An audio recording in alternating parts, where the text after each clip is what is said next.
Boston City Council Committee on Human Rights holds a hearing today, Tuesday, April 29, 2003, at the Paul A. Dever School, located at 325 Mt Vernon St in Dorchester.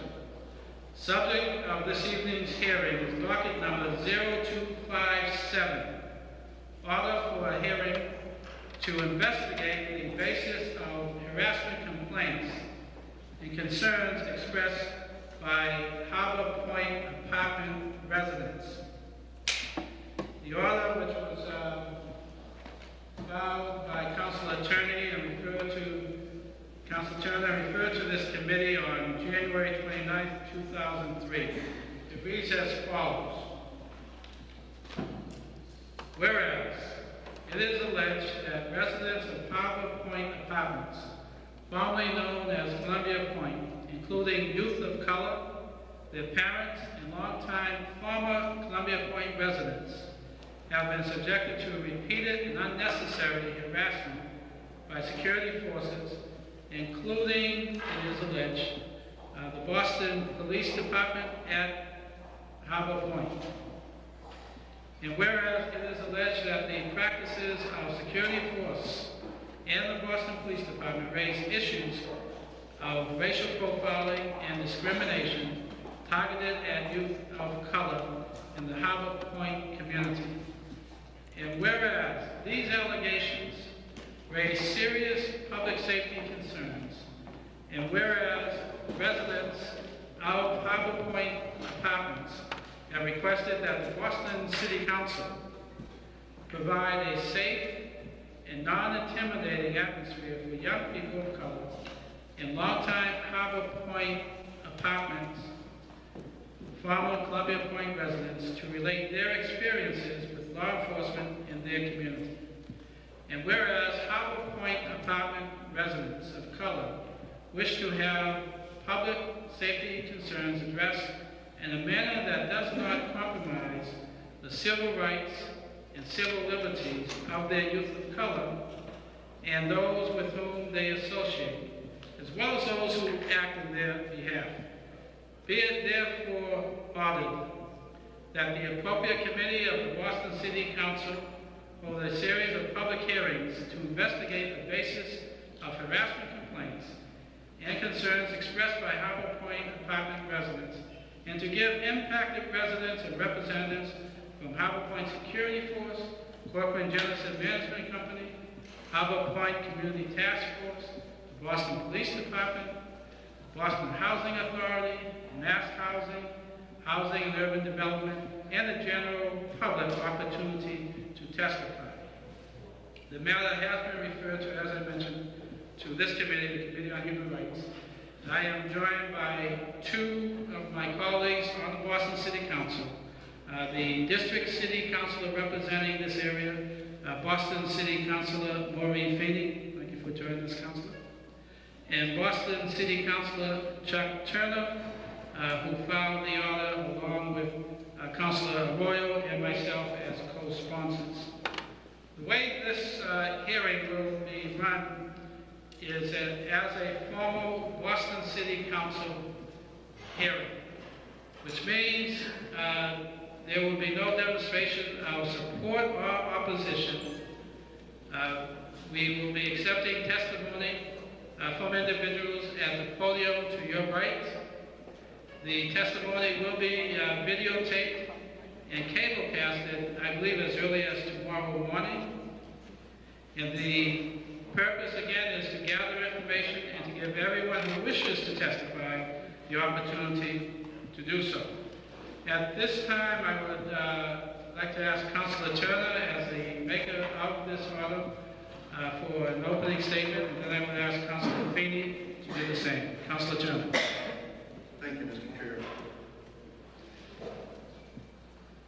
In filing this hearing order, it occurred to me that in the 1980s, 1983, 84, when the decision was made by the Boston Housing Authority to change the structure of ownership as well as the economics of those living in the development, there was significant concern in the Roxbury, Dorchester community.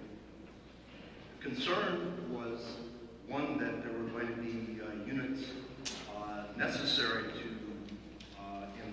keep an adequate supply of affordable housing lost. That was a key concern. The other concern was a concern with whether the longtime residents would in fact have their rights respected as the economics of the development changed. This is a beautiful location for a housing development, and there was a serious level of concern about whether there would be pressures on the longtime residents to move and to have their units replaced with those who could afford market rate units.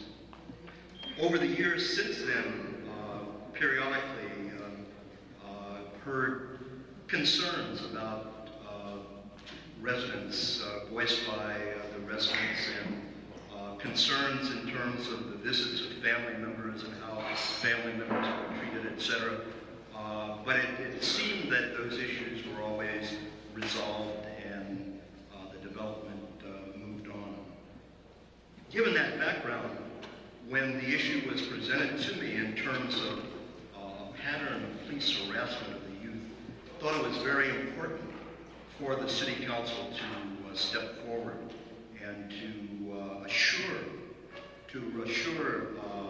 the residents of this development that the long-term residents as well as the newer residents, that all are welcome here, that all are being encouraged to stay, and that particularly if the security forces of the Boston police officers were engaging in a pattern of behavior that was making it difficult for young people to recreate and to enjoy the fruits of their neighborhood, then we as a City Council needed to step forward, provide an opportunity to take testimony that could look closely at the issue and then decide what actions we could take place that we could engage in to help all the residents be able to enjoy their lives here, and particularly the young people. I think it's a responsibility of adults to really create an atmosphere where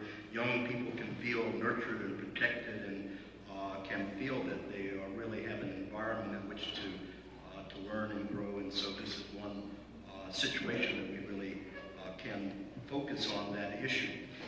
It's important to the residents here at Harbor Point, but it's also important in the city in general, because the Boston Housing Authority, under the Hope 6 program, a federal program, has in fact converted a number of housing developments from essentially developments that were providing income for low income to a form of development where there's a mixture of low income, moderate income, and market income tenants. And therefore, it's very important that in Columbia Point, that was perhaps the pioneer in this model of development, be managed in a way and that security is handled in a way that eliminates any fear or doubt that those who have been here as long-term residents are respected and that their rights, whether young or old, are being protected. So I thank you, Councilor Yancey, for calling this hearing, and I think that it's a tremendous opportunity that the City Council has to weigh in on a significant issue for Harbor Point, but actually a significant issue for developments throughout the city. Thank you. Thank you very much, Councilor Turner. We will now hear from Boston City Councilor Maureen Feeney. Good evening. Thank you for coming. I would just, before I even begin an opening statement, just let you know that unfortunately, although I am District Councilor representing this area, I was not considered when this hearing date was set, and I do have with me my schedule. And unfortunately, I have 3 community meetings, 2 of which I was supposed to be speaking at, and I also have a state committee meeting, none of which is any of your concern, but I do think it was very important for me to be here with you this evening. I do wish that the chair of the committee had extended a courtesy to me and had at least consulted me prior to scheduling. As the chairperson of several committees, I do try to accommodate the maker of the legislation and also the district council that will be impacted. But I'm sure that was just an oversight. But unfortunately, it will not allow me to remain here for the entire hearing, which I'm very disappointed in. I take great pride in representing this beautiful community. But I would like to begin with just some background and some comments. I myself grew up in Franklin Field Housing Project. I lived there for 14 years. So I know what a housing project is like. I'm the oldest of 7 children, and I have a lot of wonderful stories. Because then again, I have some not so wonderful stories. But for the most part, it really was a community. And having lived in Dorchester all my life, I'm very familiar with what Columbia Point Project was, many, many years ago. And like many throughout the city, when it was proposed that Columbia Point housing development would be transformed, I guess is the best word to use, into a mixed housing entity, something very sort of out of the box, if you will, not something that had been tried many places before, maybe nowhere else. I think all of us were very excited with the potential, but I think we were all a little apprehensive. What would this mean? What would this mean to the people who had lived in Columbia Point housing project and who had survived? Let's be honest, who had survived this housing development? Well, along came Cochran, Mullen, and Jennison with their plans. Many people bid to create, but I think it was the uniqueness that was offered by this corporation that allowed them to succeed in winning the bid. Over the last 20 years, or close to 20 years, I think we've all watched and seen very closely, what really is going on here. What are the services that are being provided? What are the services that aren't being provided? How can we make this a stronger community while embracing the original tenants and welcoming new tenants? How do we integrate, not in a racial way, but how do we integrate in what I find sometimes can be a much more difficult area, and that is in a financial aspect of integrating society. Because as much as there are race issues everywhere, particularly perhaps in Boston, it still is about the haves and have-nots, the rich and the poor. And I do think that if you were to look and step back from this, I think we would all suggest that this has been a huge success. That many people shook their heads and said, this will never work. It won't last. There's no way they can do it. Well, I guess we're all living proof that it has worked. But I don't think any of us would be naive enough to think that it's flawless. Because there is nothing that's perfect. But I can tell you that when I was originally approached by some incidents that were occurring, particularly by two, it seemed the security force in particular, but two particular security guards, that myself and Council President Michael Flaherty, who was unable to be here this evening, actually contacted Cochran, Mullen, and Jennison. We contacted the police department. We tried to get a feel for what was really going on here. And I was greatly comforted by the fact that they had recognized that perhaps there was a problem. and that they had in fact selected a new security company, one that had tremendous broad experience in some of the Hope 6 developments that good Councilor Turner had mentioned, and that they were demonstrating a response to the people who live here. Now, has that response been fast enough, or have changes occurred fast enough? That I'm not sure. And I guess that's what we're here to find out tonight. But I do want to just reassure people who aren't perhaps here, or who don't live in Harbor Point, or who have no idea what Harbor Point is all about. I want you to know the commitment that was made by Cochran, Millen, and Jennison when this development was established. First and foremost, we have the first health center in the city of Boston, and I believe in the country.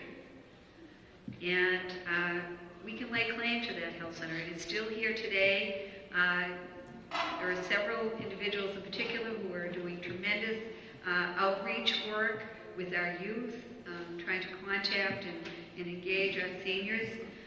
But I am also very proud of the fact that another component of this development was the commitment to the youth of this development.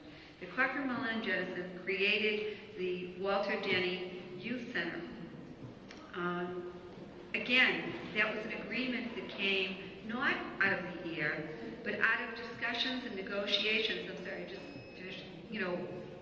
with the residents who were very vocal and very committed to this transition, who were part owners, who were stakeholders in this development.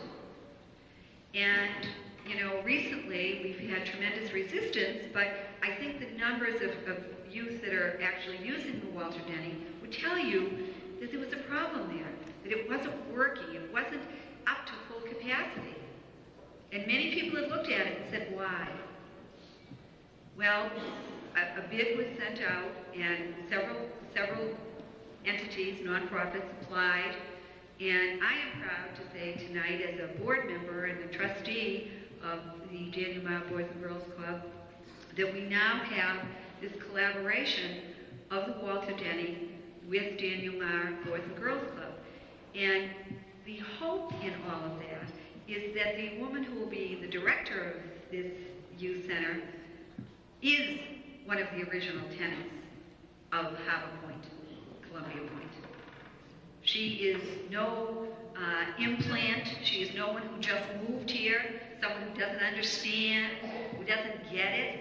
This is a woman who has worked for many, many years with young people at the Daniel Meyer, which is a very extraordinary private Boys and Girls Club that has provided tremendous opportunity of summer camps and programs throughout the year, music lessons, art, swimming, all these opportunities we want all of our children to have. And I think that if anything, what I am here to say tonight is, yes, I am here to listen, because I know there are problems, just like there are in my own neighborhood, at the other end of Dorchester, or just like up at Annapolis Street, or any other neighborhood. Tonight, on my agenda is Fields Corner Civic Association, Precinct 10, which is Port Norfolk, and St. Mark's. I can tell you that there's probably not going to be, well, there might be some variations, but for the most part, the issues here and the concerns we have are for our youth and how they're being treated and the opportunities they're being offered. I will not be able to stay for the entire hearing. I will stay as long as I can, but I assure you, I will get a copy of this tape. I will listen to this tape very closely, and I will, if anyone, when you give your name and address, I will try to contact as many people as possible. And I would suggest that if, in fact, you would like me to call you, perhaps the good chair could allow you to sign your name and telephone number. I'd be delighted to sit down with you, whether it's one-on-one, however you would like that, because I want you to know that I feel tremendously awful about not being able to stay for this full hearing. So I thank you, and thank you for being so gracious, Councilor Yancey. I appreciate that. Thank you very much. Thank you very much, Councilor Feeney. Just for the record, the notice for this meeting went out 2 weeks ago. It was based on what was convenient for the residents here and to accommodate our central staff. Councilor Turner and I, I'm sure others, have several other meetings that were scheduled for this date as well, but we wanted to accommodate the residents of this development. That's why we're having this hearing at 6 p.m. Unfortunately, not all of our colleagues were able to make it, but we will proceed at this time to accept testimony. Before doing so, I just want to ensure that we have representatives of corporate and genocide management. Just raise your hand if there is a representative. Do we have representatives from the Boston Police Department? Do we have representatives from the security? Do we have representatives from the Harbor Task Force? Okay. At this time, based on the sign-in sheets, we're going to begin to accept testimony. Again, I want to remind you that if there's anyone who desires translation services from English to Spanish, you should be over to your left. Otherwise, we will proceed at this time. I would like to ask that Modestine Williams begin the testimony. Modestine Williams, President of Lift Every Voice. And after we hear from Modestine Williams, I will ask Michael Harter, I believe, to testify.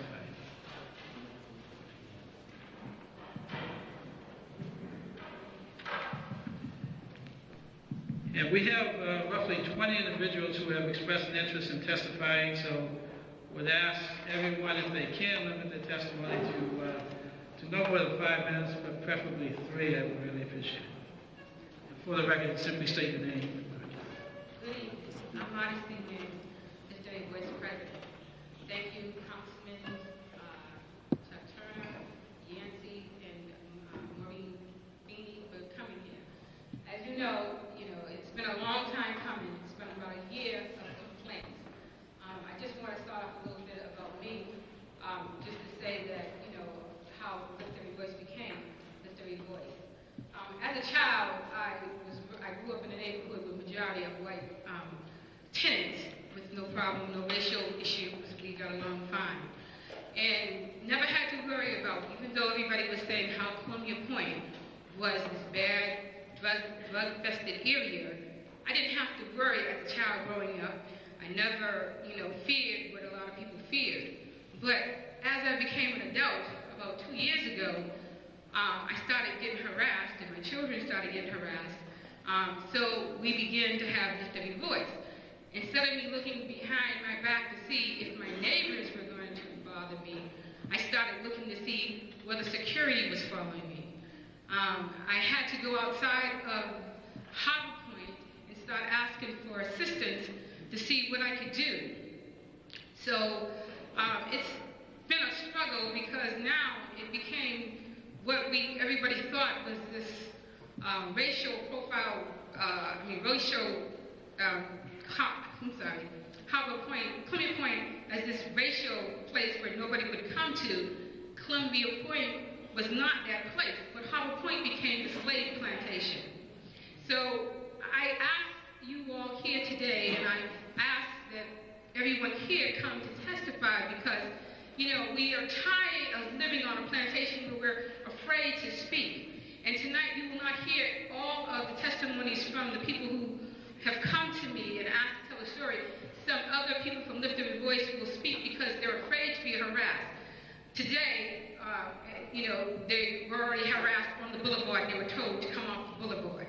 This is a constant thing where you get steered. We're putting out flyers. I was told that, Lift Every Voice doesn't have the right to put out flyers. And, I know the law says that we can put out flyers, no matter what tenant group it is.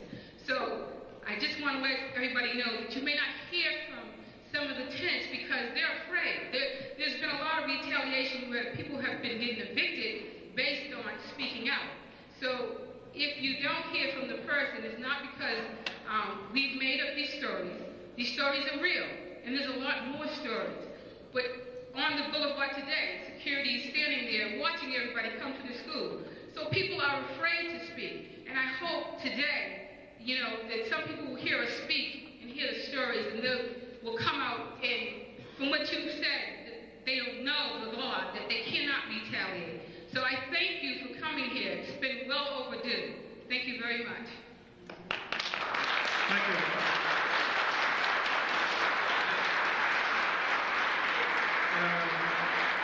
Ms. Williams, I'm going to allow my colleagues to ask one brief question if they have at this time, and you can respond. We appreciate it. We won't do this for every speaker, but I certainly want to recognize Ms. Williams' leadership, and it was really at her urging that we're here this evening. Councilor Turner. Two brief questions. One is to describe in a general way what happened this afternoon in terms of statements being made to, I guess, young people adults get off the boulevard.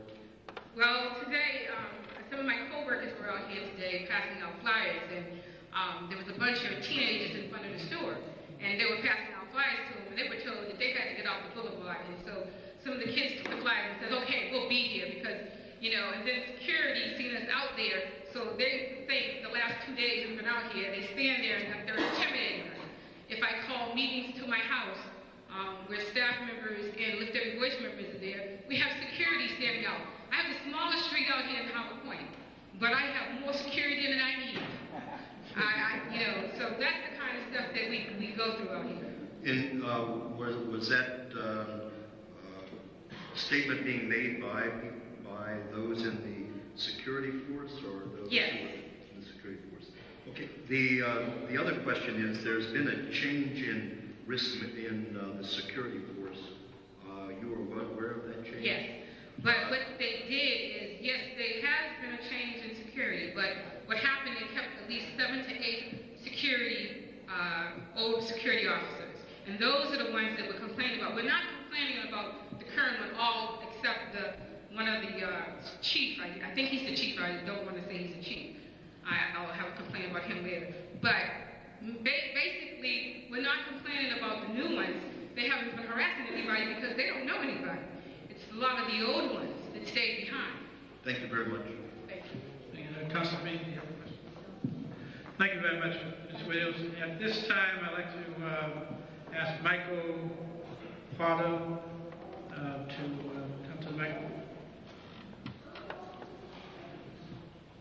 Hi, my name is Michael Potter, and I just wanted to say I've had several... Can you speak up? I'm not sure everyone can hear you. Yes, I had several altercations with the Harbor Point Safety Police there. My car has been towed several times by them. I have several notices that's been left on my car. Just basically, my car was towed one time, Martin Luther King Day. My plates were stolen, and I was waiting for my plates to pick up my plates at the registry, which was a long weekend, and I had two days to wait. I had informed the police not to tow my vehicle, that I was getting new plates, and they had towed my vehicle anyways, and that the tow fee I had to pay, I also had to pay for the 2 days of storage. I'm repeatedly having problems with them about my vehicle. It's not my car, it's my girlfriend's car. I'm using it. I got one today for an expired sticker, which is, if I don't get my sticker put on, they're gonna tow my vehicle. I've got one for having a flat tire. If my tire wasn't fixed, they were gonna tow my vehicle for the tire. They came to my house several times, talking to my mother. My mother's 65 years old. I have a child that's 2, and they really just came to the house and gave my mother a hard time about the vehicle. The vehicle is fully insured. I have a license, and I just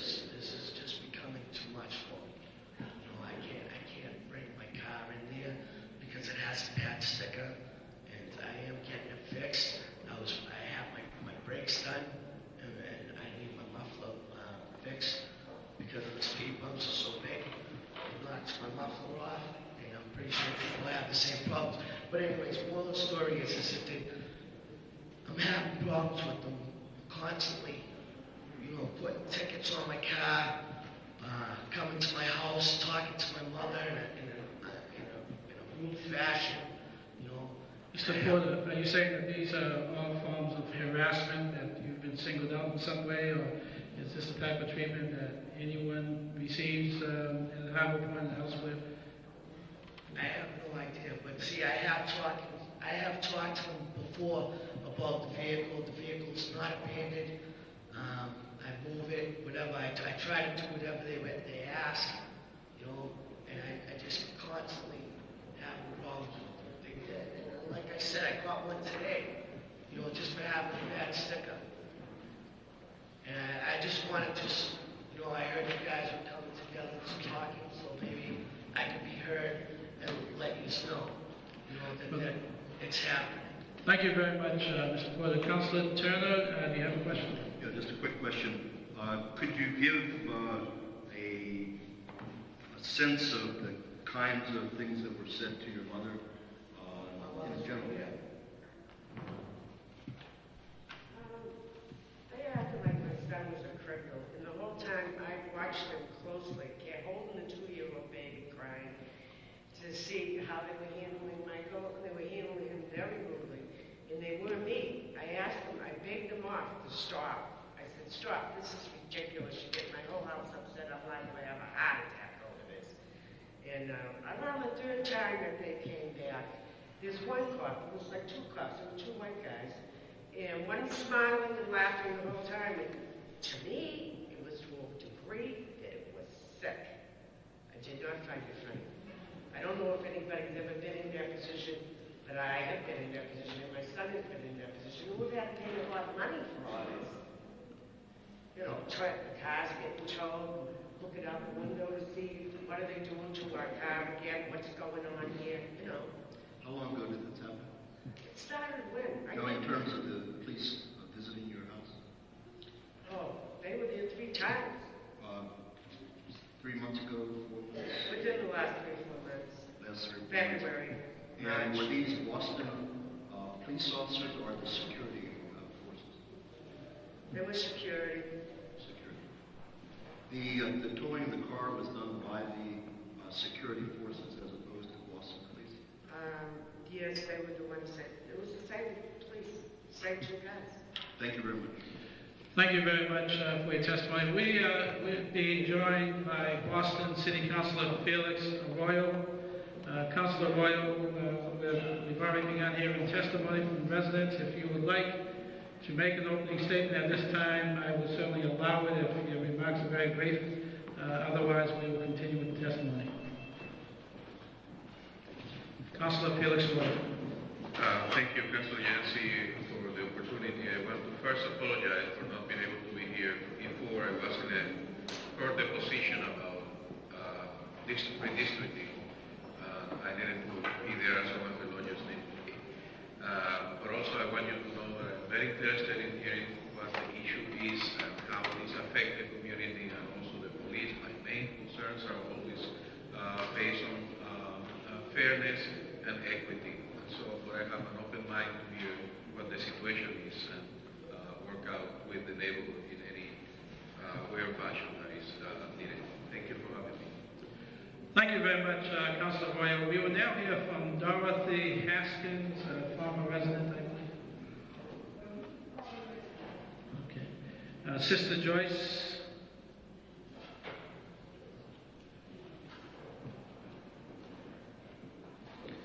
For the record, we need your name and address.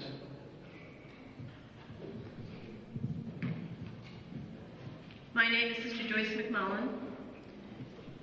I'm from Project Care and Concern, which is located at 540 Columbia Road in Dorchester. Project what? Care and Concern. Thank you.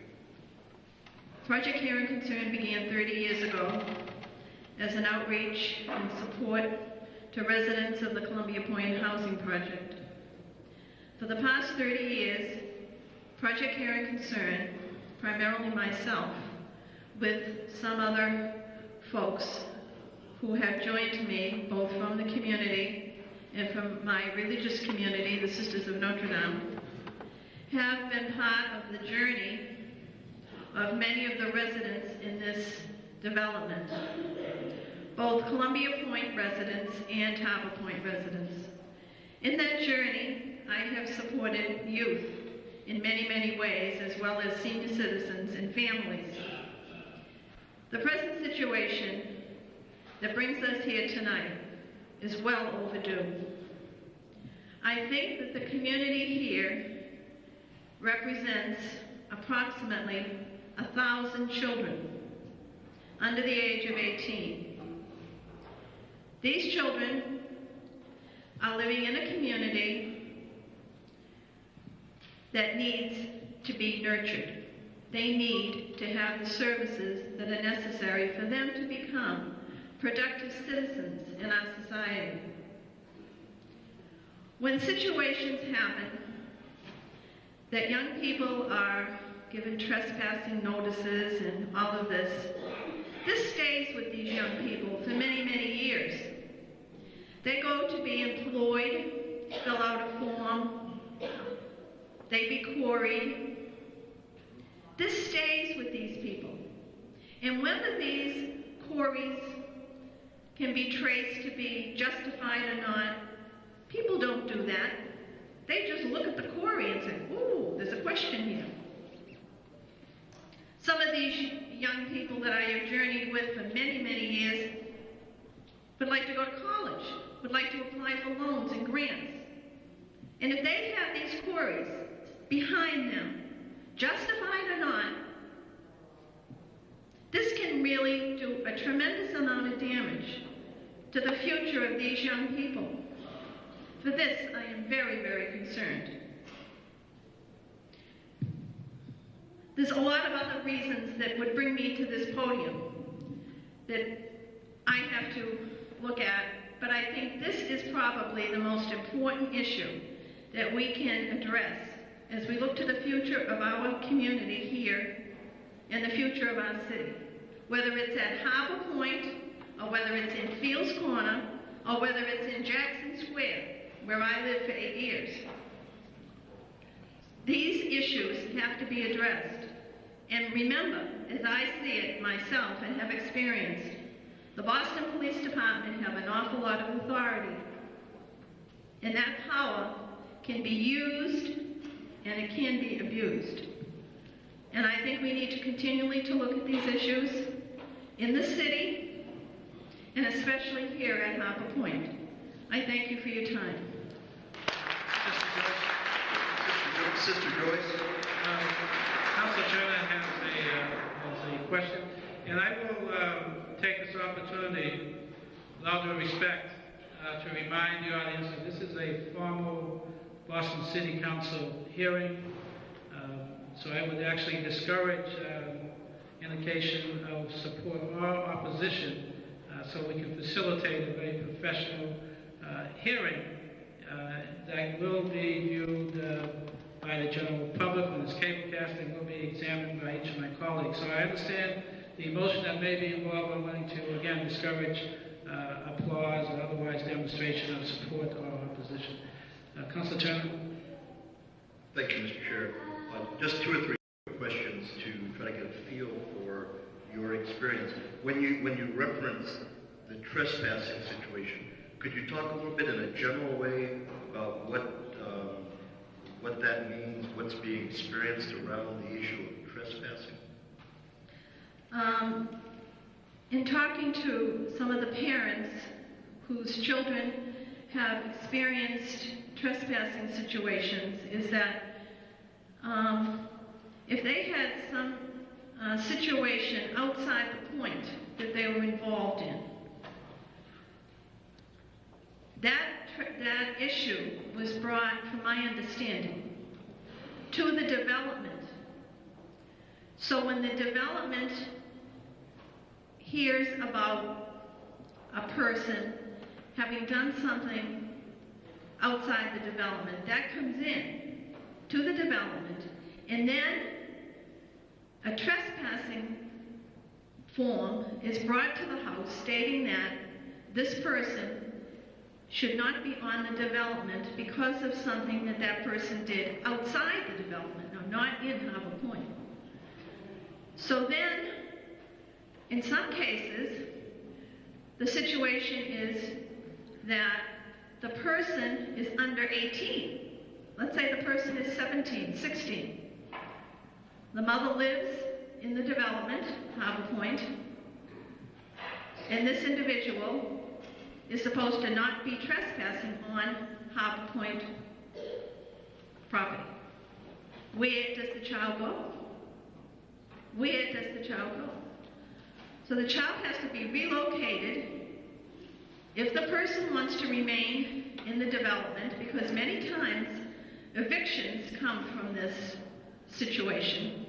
And so therefore the child has to go and live with another family member someplace outside the development for a certain length of time. These are some of the stories that I've experienced. That's very helpful. The second question is, have you experienced or seen harassment by the Boston Police or by the security force of youth or adults? And if you have, can you describe in a general way what that has involved and why you would call it harassment? No, I really haven't seen anything myself. No, I really haven't. I can't say that. I know that when the development was being transformed into Harbor Point, I was very much a part of the time when it was being renovated and all. And there were times when I felt a little uncomfortable, with security and with police in the development, but I can't say that I was really harassed personally, no. What made you feel uncomfortable? Well, people following me a little bit and telling me I kind of come in here and visit my friends, and another time I do a lot of work with the elderly, and I was parked in front of the elderly building, and I told them I was delivering items to a woman in the development, in the building, and when I came down, I had this ticket, something similar to this young man who came up before. It reminded me of that, but it was a warning. But I said, when you go up to an elderly person and you're bringing some personal items, you can't just walk in the door and hand them to them. You have to talk to people. So it took me a little longer than I thought, and it was a heavy box. So it was in front of the building, and they told me I wasn't supposed to park there, which was appropriate. But it was a certain circumstance that I had shared. So I was rather upset with that. But other than that... Thank you very much. Thank you. Councilor, Sister Joyce, I'm going to ask if Councilor Feeney or Councilor Roy would have any follow-up questions. Actually, Sister Joyce, I'm sorry. I don't really have this question for you, but because I have to leave, thank you so much for your testimony. Because I have to leave, I guess there are two things that perhaps when people testify later, they could clear the record for me. In terms of what Sister has described, I believe, whether we like it or not, I believe that those are under the federal HUD guidelines, and that I'm not sure there is discretion within any housing development on illegal activities and I could be wrong, so if someone could answer that question. But the other question I'm really interested in, and Mr. Potter, when he had, all those tickets and slips, what do they mean? I mean, is it a warning? Does that automatically involve the police? Or is this something where management comes, Sister? Do you know? I don't know the question to there, but I don't know the... Well, the form I got didn't look like a ticket per se from the police department, but he said to me it was a warning. But I've served in the community for 30 years. I'm working to help the community. Oh, absolutely. And I don't think that, my feeling is that they're giving me a ticket.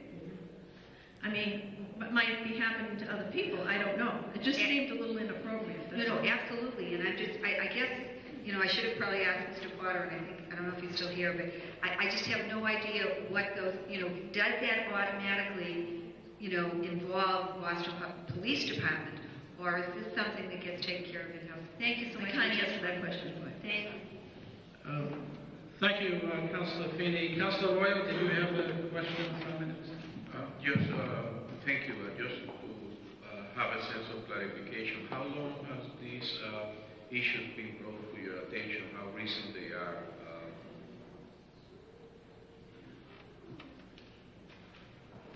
My personal experience is that these issues have been brought almost since almost the beginning of our coming into Harbor Point. The security has changed almost every year, just about. Every year in January, it seems like we have a new security. But as was said before, many of the people who are hired for the security are the same people that are rehired for the second or third security company that's there. Thank you very much, Sister Joyce. I'd like to ask Julie Pat T-Field, if she's here from the Lawyers Committee, Civil Rights, if you could take the microphone and offer your testimony, please. Good evening, councilors. My name is Julie Patino. El Nino Patino. Gracias. I am an attorney with the Lawyers Committee for Civil Rights. We're located on 294 Washington Street in downtown Boston. I'd also like to add that I feel like I also have kind of a unique point of credibility in coming to speak tonight because my mother worked for many years as a public health nurse at the old Columbia Point and is very familiar with this area. I'm here this evening to talk with you about my experience working with families of color living at Harbor Point and the grave concerns that I have that the youth of color have become targets of the Harbor Point security force, frequently in tandem with the Boston Police Department. The Boston Police Department is responsible for empowering these security officers through Rule 400 of the Boston Police Department Rules and Procedures, which entrusts the department with the responsibility of licensing special officers such as those who constitute the security force at Harbor Point. Under this rule, the Boston Police Department also has a role in the investigation of complaints related to these special officers. There are approximately 689 children who reside at Harbor Point. Of these, 608 reside with their families in the 400 subsidized units at Harbor Point. Alternatively, 81 children live in the 883 market-based units. The market-based units, 883 units, 81 children live in those units. These are my most recent numbers. The families that I have worked with are home to approximately 524 children of color who live with their families in the subsidized unit. So of the 608 children who live in the subsidized unit, 524 are children of color. A good deal of these young people living in the subsidized units are in actuality the kids of former Columbia Point residents. Many of these kids' parents were relocated back to their neighborhood in 1988 when the former Columbia Point housing development became what we know today as Harbor Point. As a result, some of the kids are third and fourth generation families to the peninsula, and their families have always called the neighborhood home. Despite the fact that the Columbia Point Harbor Point transformation has sometimes been viewed as a model of urban revitalization, today we are faced with a problem which I can only describe as the over-policing and harassment of African American and Latino kids by Harbor Point security force. The tactics used by the security force at Harbor Point strike fear and threaten the housing situation for the families of these youth. Let me be clear. We are not talking about kids engaged in bona fide criminal activity, but instead kids who are constantly being watched, followed, in some cases chased, questioned, searched without cause, arrested without any reading of their constitutional rights or reprisal of their rights, and in some cases threatened at gunpoint by security officers. In the past, there have been many complaints against the Harbor Point security force. All this appears to have achieved is the changing of security companies and the hiring of a new one.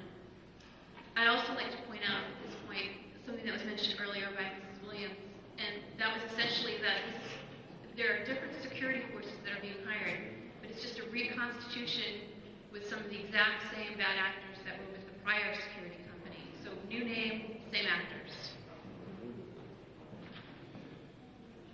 The question then becomes, who is policing the police at Harbor Point? In speaking with kids living at Harbor Point, mainly young African American boys and young men aged 14 to 20, they have enumerated countless instances where they were followed and questioned by security merely for being with their friends. In some cases, kids were searched, detained, chased, maced, followed off the property of grocery stores, T platforms, UMass. All of that exceeds the of these security officers. One popular instrumentality utilized by a security force is that of a trespass order. Countless families, youth, friends, relatives, and acquaintances of Harbor Point families have been subject to the use of these orders, which preclude the entrance and movement of the person with the trespass order from being on Harbor Point property.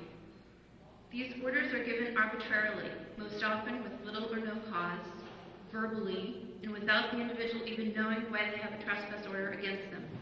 One former security officer described the trespass orders as lasting until, and I quote, doomsday. It is this predatory and arbitrary environment that African American and Latino kids seek to live at Harbor Point. These kids live in perpetual fear that they will be targeted by security and that their families will be threatened with losing their homes if they somehow do not comply. Currently, and in the past, residents who have organized to address these issues have faced heightened scrutiny by management and the Harbor Point Security Force, as well as monitoring of their activities, threats to their living situations through use of the eviction procedure. These tactics have worked in great part. They have affected the turnout tonight, as people have flat out refused to come in many instances when there was door knocking, saying that they fear reprisal for showing up tonight.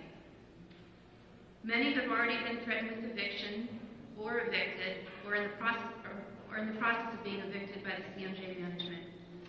Harbor Point's soul remains with those who have lived here for generations and raised their children.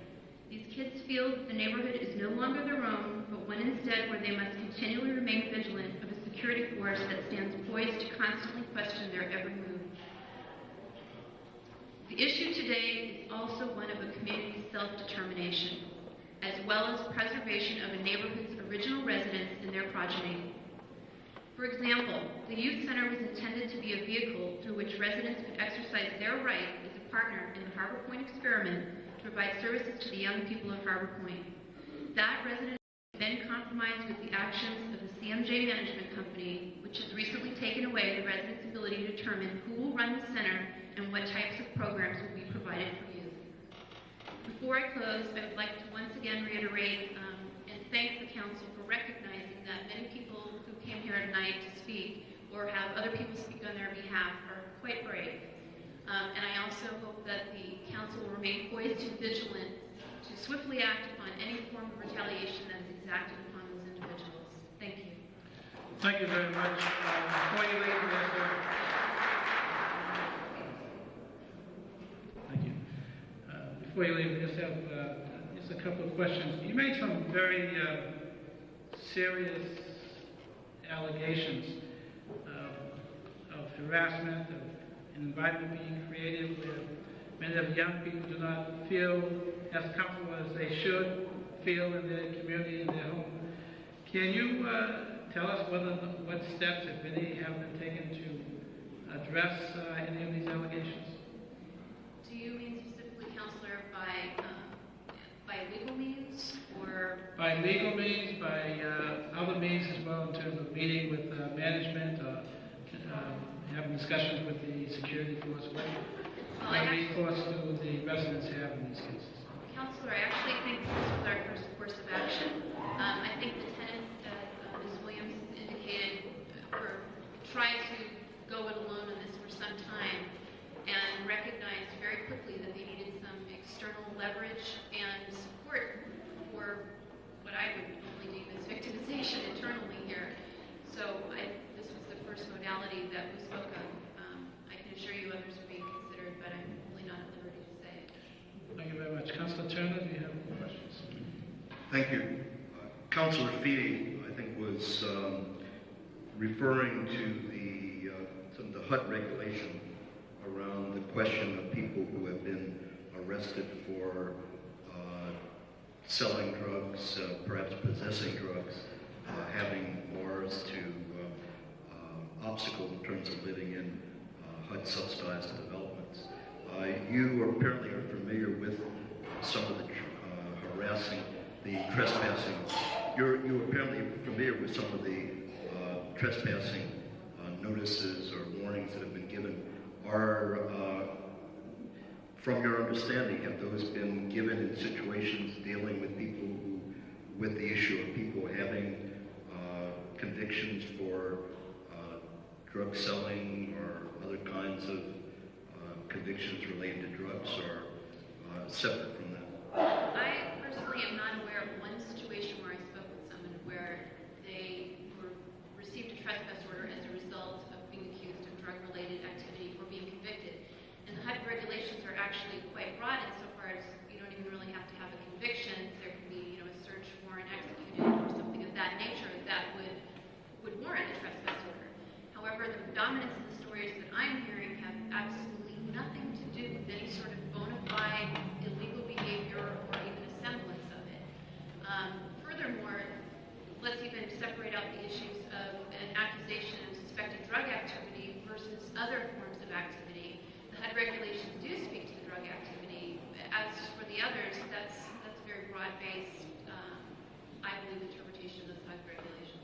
Could you give us one or two general examples to give us a perspective on the kinds of issues that are being raised around trespass? Well, I had one case in particular which has really stood out in my mind. It's a young man who used to live here at Harbor Point and had come back to visit a sick grandmother who was ill enough that it didn't look like she was going to live. Had not set foot on the property in 3 years. Was told right at the gate that he had a trespass order against him from 3 years prior. Never set foot on here. And within minutes of being on the property was escorted off. So the part of the problem is also this indeterminate nature as to when these trespass orders actually cease to exist. I actually spoke with someone who had a hand in kind of the original use of these trespass orders, who's a former security individual, and she said that initially it was intended to be a year period of time, and that I guess written documentation had been given to people at that point when they received trespass orders. I have really yet to speak to anyone who has received a written trespass order, let alone have any idea when the thing will expire.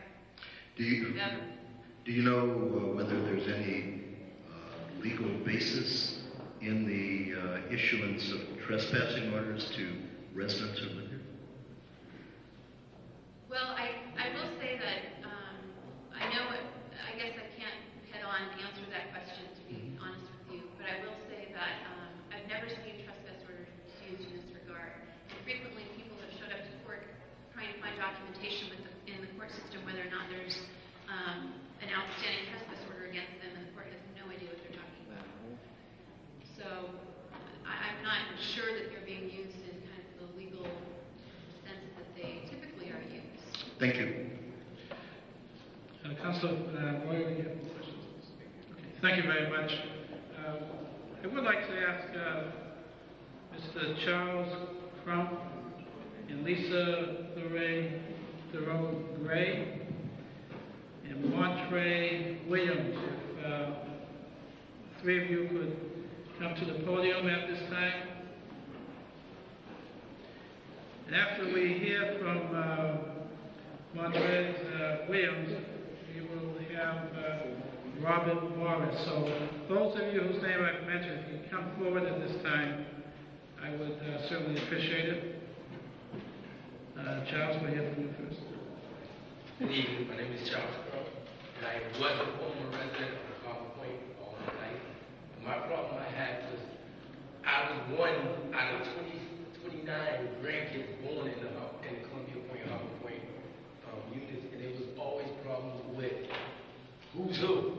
When you hear the name Crump, it was just Crump. You're a Crump, and everything was put on you. From if your cousin did something, okay, forget it. You're a Crump. You did it. That's how it was. I was told I had a trespass, but yet they rented the hall to me, the community hall to me, to give my Aunt Tracy, who was a 15-year task force member, a birthday party. But I was a trespasser, and after they received all my money and gave me the hall and the deed, so I had to run to the Boston police and run to the Dorchester court like the day before the party and get documents stating that I never had a trespass in the Harbor Point community. Incidents where kids were afraid because Harbor Point security pulled out a gun and were scared relatives of ours. Harbor Point has, it's a lot of young kids out in Harbor Point, and if there were things for us to do when we were growing up out here, then maybe it wouldn't result in some of the bad things that they say we done. All I have to say is that trespassing should be to an extent, seriously.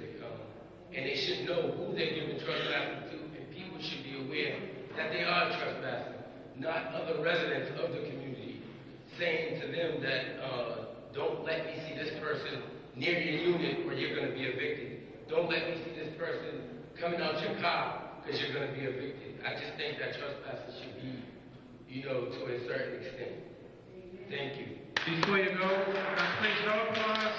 No applause. I understand we have to conduct this hearing. Mr. Crump, can you tell us whether or not you feel you're being harassed by the Boston Police Department officers or by security officers or both? And if so, how would you capitalize that harassment? Well, I would say both because it takes the security of Harbor Point to call the Boston Police. And when the security of Harbor Point calls the Boston Police, their story is withheld. And when Boston Police comes, they go by what the security of Harbor Point is saying. Why do you believe you will be approaching that way? What's the motivation behind, what do you think the motives are behind this alleged harassment? Well, like I said, they don't know who is who. If they know you're a crump, like for instance myself, and like I said, it's about 40 of us who was residents of Harbor Point, that was my form of harassment, is not knowing me from my cousins, or not knowing me from someone else saying you look like, or, are you this person, or stopping you saying, are you this person? If you don't know, you shouldn't stop them and say, are you such and such? You should get your facts straight before, and that's all the only problem I have. Yeah. How many generations has your family been at this? I probably have to ask one of my aunts or something, so I'm about the third, so I say about 4 or 5. And how do you feel when you are approached by the security or the police in this manner? How do I feel? Yes. Now I don't have any problems, but probably after now, I'll probably have something. I don't have any problem because, like I said, I went to rent a hall for a birthday party, and they told me that I had a trespassing, and then I went and got documentation stating that I didn't have a trespassing. So ever since then, I haven't had any problems with, anybody coming up to me saying that you're on the trespassing list. Councilor Turner, do you have any questions? Have you've heard security officers say to residents that if a relative or a friend of theirs comes, that they're going to be arrested for trespass? Yes, and that they will be grounds to eviction if they're caught in their premises. So they've been told that they'd be evicted and the other person would be arrested? Yes. Are you aware of anybody having been given a written trespass notice? No, I'm not. Have you ever had a security officer say where these trespass notices go? Have they ever said anything specifically about it, or they just talk about how it'll be used? I never heard where they go. I don't know anything about how they were used or anything. All I know is they say you have a trespass and you're supposed to have a trespass.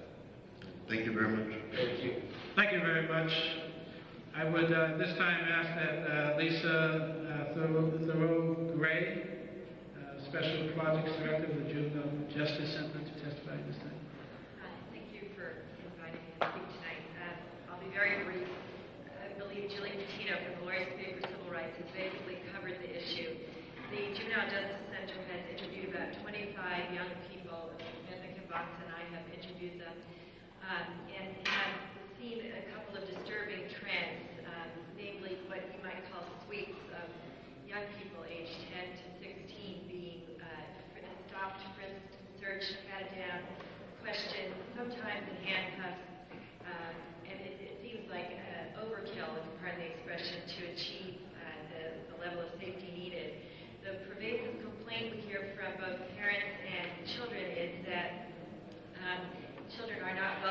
the street, but with the closing of the youth center, they're not welcome there either, and there appears to be no place for them to go right now. We're very concerned about the invocation of the trespass threat because we're not sure from who or where it's coming, and it can definitely affect a child to have this record in the long term. If it is the security that's invoking that, the kids don't always know that it doesn't mean that they have to go to court. If it's the Boston police who are bringing those charges, they don't know what that means for a record. There's a lot of confusion among teenagers and parents about how this will play out. And tonight, in an effort to try and help out some of the parents clarify this, we have brought pre-addressed envelopes. All you need to do is stamp them and have your child fill out the form inside it so that you can submit a request for your child's CORI, or criminal offender record information, to the Department of Probation and find out if in fact your child has a record. If nothing else, I just want to end by saying that this situation here has led to many kids feeling intimidated, so that when they see a squad car or security officers, they just automatically run. I'm very concerned that this will provoke inflamed reactions on the part of either security or the Boston police, who are called by security, it appears, with grave frequency. I urge this committee to try and do some more fact-finding about the relationship between the security and the Boston Police Department, which under Rule 400 must supervise the security force, and see how that relationship is working out and whether or not it's meeting all the legal and other policy goals of community policing, which Boston likes to tout. Thank you. Thank you very much for your testimony. This time, I'd like to ask Montrez Williams. If anyone wants these forms, I'll be sitting over here and I'll be happy to give them to you. Thank you very much. Robert Morris. Williams. How you doing? Good evening. My name is Montrez Williams. I'm the former team program director at the Walton Youth Center and was born and raised in Columbia Point. Through my duration of being at the youth center, I've seen a lot of harassment and have witnessed a lot of harassment, heard a lot of harassment. But one that particularly sticks out in my head while we're here today is that one incident when we just, and for some reason, for a long time in Harbor Point, for a lot of years we didn't have a team program. And we established a team program in the season of this school year that just passed in September. And it was from 2 to 9.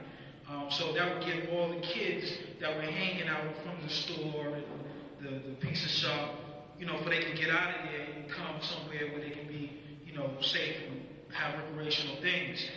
This one evening, it was about September, around September 10th, where it was an evening about about 7 o'clock, around 9 o'clock, where I noticed I had about 10 kids in the building, and they was in the back playing video games in one location, and me and another coworker was in front in my office just talking.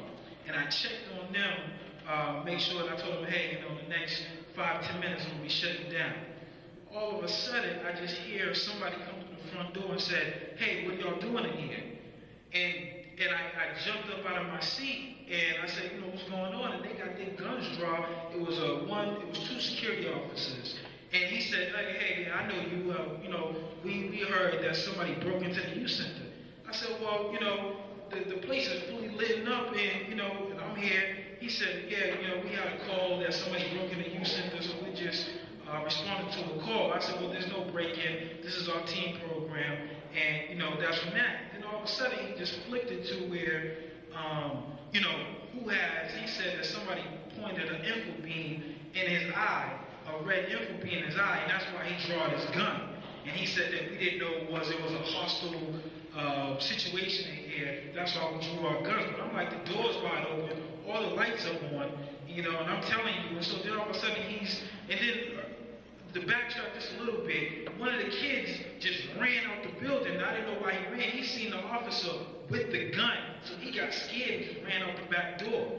And so, going in there, just to make a long story short, basically, I'm sitting there as an adult. He knows that I work at the youth center, and I'm saying, they was in the back room playing video games. Everything is fine, and then he just starts saying, well, somebody has a red info beam, and I'm not leaving here, and you're not leaving here until we find it. And so then the kids are like, well, we don't know what you're talking about. So he was like, hey, you're not leaving. So I packed you down, frisked you down, do what I gotta do. You're not leaving here. And so the kids refused. He's like, nobody did nothing. So, I'm not gonna stay here and give for this harassment. You're not gonna touch me. So they proceeded to leave, and that's when they called Boston police and had like 6 cruisers come around and hold the other kids basically hostage until the youth center. The Boston police came, and then they went through the complex to search for this kid. And then basically after all that, they let everybody else go. But that was just another scene of harassment. Basically, I looked at it as we was trying to do something positive to get these kids off the street. Now you coming in the youth center being more negative. This is an environment where we was taking them off the streets. Now you coming in here harassing them. So, I just think that at that point we need to stop and analyze on what's really going on here. How can kids come in the youth center where they're supposed to be safe at and get harassed? Constantly, security coming in the youth center, hey, he got trespassing, he got to get out of here. It's just constantly harassing. I seen security more than I ever seen security come to the youth center ever in my life. So, I think that's a really big concern that we need to tap into. That's why I'm telling my story here today. Excuse me, Mr. Williams, can you speculate as to why this type of activity takes place? What do you think the motive is behind it? Well, there's a lot of myth on why it is. There's a lot of myth that, one reason why it is that management doesn't want these certain people out here. They're ruining the scenery for their market rate tenants. That, when market rate tenants drive into the complex, it doesn't look like the Harbor Point beautiful complex that they advertise that this is supposed to be. So, that's one of the reasons. And, if you got a couple of kids, standing in front of a pizza shop, but you have to understand the mentality that we come from Columbia Point. Columbia Point never had a pizza shop or anything, so, you're gonna have your kids standing there hanging out. A pizza joint, any other suburban place is known as a hangout. There's no excuse for them to be hanging out, doing things they're not supposed to be doing, but why they can't enjoy having a convenience store or a pizza shop, like any other suburban kid, in the city. Councilor Turner, you have any questions? Yeah, a couple. Have you ever heard police or security forces being abusive, using abusive language toward? Definitely. Could you give us some general examples of the kinds of This things? is basically where, a couple incidents, on that incident particularly, that I just approached you on, the officer was really rude. He was really stuck on that it was something, there was something there, and I guess he wanted to be the one to catch that person. So, he didn't go about it in a mannerly way of his duty to go and say, okay, well, this is what I suspect this, so let me take the chains of actions to do it this way. He was really rude and vulgar to the kids, and I'm standing there like, okay, I'm telling you that this is not the way it is, and I'm an adult here, and you're not still going against my word. When you say it was rude and vulgar language, just by profanity. could you give a couple of examples? Because it's a hearing, we're trying to really get as clear a picture. Could you give us a couple of examples? Well, what I'm saying, by saying, exactly like, well, you're not going to fucking leave this place until I get exactly what I want, and that's what I want. He was really precise on saying, by using these vulgar words and saying, and just being rude, while I'm saying that you're not going to search me, he's like, damn well I'm going to search you. You're going to stay here while I search you. You're not going to move. And that's when the kid proceeded to leave, and then he was like, well, I'll put my hands on you. And he said, okay, well, if you don't want me to put your hands on you, I'll call Boston police. And that's when they called Boston police. So he went very rude about it and didn't ask him in a manly way about it. Didn't approach him like a man, or like an equal. Approached him like he was superior than him. Thank you. The other question has to do with your establishing a teen program, because you said that the center for a number of years didn't have a teen program? Well, for a couple of years, somehow the teen program didn't exist. It kind of fell through the cracks somehow. I don't know how, but we had a constant problem where, you know, there was a lot of kids hanging in front of the stores and the pizza shop, hanging in, as soon as you come in the complex, hanging all on the benches and stuff like that. And, you know, during the summertime, there was different shootings going on and different like that. And I kept saying, well, you know, you got these different things. These kids are going to get into different activities, doing this and that, and they don't have nowhere positive to go. We don't have nowhere for them to go. What do you expect them to do? Things are going to happen. Trouble's going to come because they just standing there with nothing recreational positive to do. So, you know, we started this teen program in September and tried to set a pattern where we started something fresh and foundation with, and, you know, and that's what we were trying to do. So in September of last year, you started? September of the school year that just started. Okay, is that program still functioning? No, because Daniel Barr is now in the place right now. Because that's when it was under the management of the Harbor Point Community Task Force. It's no longer under management of the Harbor Point Community Task Force. Now it's under the management of Harbor Point Apartments Company, and they gather that together now. Have you been invited to be part of the planning around the type of program? Initially, and then I backed out. I didn't want to be a part of the organization initially. Okay. Because? Just because I just didn't want to do it. I just didn't feel the vision anymore, that I didn't see the same vision I went in for, and I didn't see that, you know, that this was going to be something that I was going to be a part of. Thank you very much. Councilor White. Thank you very much, Mr. Williams. At this time, I'd like to ask Robert Morris and Minister Darma Hamid come to the mic.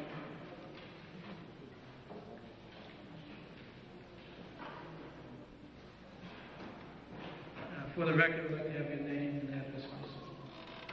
My name is Robert Morris. I live in Hyde Park, 332 Huntington Ave. And I'm here to address the trespass situation. Earlier this year, I had a car towed from the Harbor Point area. It broke down there, and I didn't have the money to fix it or get it towed. A couple of weeks went by. On the very same day I went to retrieve my car, I was in the process of being towed. And I asked security if I could go ahead and take the car and have it towed. That way I wouldn't have any problems. Well, they wouldn't allow me to do that. They towed it anyway. And still until this day, it sits in the tow lot because I don't have the money to pay for it. Along with my car being towed, I'm issued a trespass. I have it right here. For no apparent reason, and I'm wondering why. This trespass, I've been visiting out in Harbor Point for many years. I'm married into a particular family, which I will leave nameless for certain individuals. Upon many times visiting, my car sits in a particular storefront. Management calls up these particular people. Is this a Robert Morris living with you? And he's not done this once, twice, 4 times maybe. And I'm wondering, why is he harassing these particular tenants that I visit? I don't live out there. I haven't robbed anybody. I haven't murdered anybody. I haven't done a stabbing or a shooting. I've never, ever been in trouble out in that particular area. And I'm wondering why. Now, I'm a member of the church out there, but I can't attend now because of the trespass paper. I've never been brought into court about any trespass off of this particular property. And I would like something done about it. Some legal counsel where I don't have to pay for because I don't have the money. Just a little help is all I'm asking for. Thank you very much, Mr. Morris. I would say that if you would like the city council to intervene in some way, would we have to contact the management and maybe do some mediation on that particular case if we want to follow up? Feel free to Sure. give us a call. Councilor, The main reason I'd like to know why was this put on. We understand that. Because of a car that I had broke down. I'm sorry. Councilor Turner has a question. Could you read the letter? Or the notice? Dear Mr. Morris, in accordance with MGLA Chapter 266, S-120, trespassing, you are hereby notified that hereforth you are not welcome either on the property or out of home. If you wish to appeal this decision, please send a letter within 14 days of this requesting a meeting, in which I did. I have a copy of that here, and I got no response. I've called over here several times, and they left me hanging on the phone. They wouldn't come to the phone. How long ago did you send in your response? I was issued this letter on the 14th, and I sent in... The 14th of April? February. February, okay. And I sent in an appeal on the 19th of the same month. And I got no response up until this day. Councilor Turner? You have a copy both of the letter you sent in as well as the... it would be helpful if at some point we could get a copy of both the trespass notice as well as the letter that you sent. Sure. Thank you. Thank you very much. We will now hear from Minister Don Mohammed. Thank you. Before you begin, Mr. Don, I will insist that everyone remain silent to the course of the testimony out of respect to the people who are testifying, and also to allow this committee to gather necessary information. Thank you for your cooperation. Minister Don? Yes, my name is Don Mohammed, and I would just like to say thank you to you councilors for convening this hearing here rather than City Hall. We have enough problems parking downtown. The reason I'm here is because I hear a congregation that we have members that live here. I have friends that live here. But I'm no stranger to Columbia Point or Harbor Point. I've been involved with this development ever since its inception back in the 50s. I used to be in the dry cleaning business. We did quite a bit of business here at the time. I spent 4 to 5 days. One of my very good customers used to live across the street. It was 350 Mt Vernon, then apartment 209. The Stewart family. Maybe some of you who've been here for a long time. What I would like to say is I've been following this matter for quite a few months. And I must say, I have problems with what I see going on. There used to be some 400 affordable units, and now it's less than 200. The question I want to ask is why? It's not cynical, it might even be diabolical what's going on here. This management, this partnership was sincere and legitimate. You would think they would have replaced, out of good faith, to maintain 400 units. When I was here as a dry cleaner, there was 1,520 units. I knocked on every door. I know it's a little less than that. I don't think it takes a genius to fill in the gaps. This partnership has been on the superior partner destroying the relationship. It appears to me that their goal is to get rid of the affordable housing units. Marina Bay is not far from here. They have 685 boats and people waiting in line to put a boat there. Is that what this partnership and the other owners, other than the affordable tenants, want to do? To set up another marina here? To make this development exclusive so no one but a six-figure person can afford it? Affordable units need to be in every development that the federal government puts money up for. And this partnership has been financed in a large part by the federal government.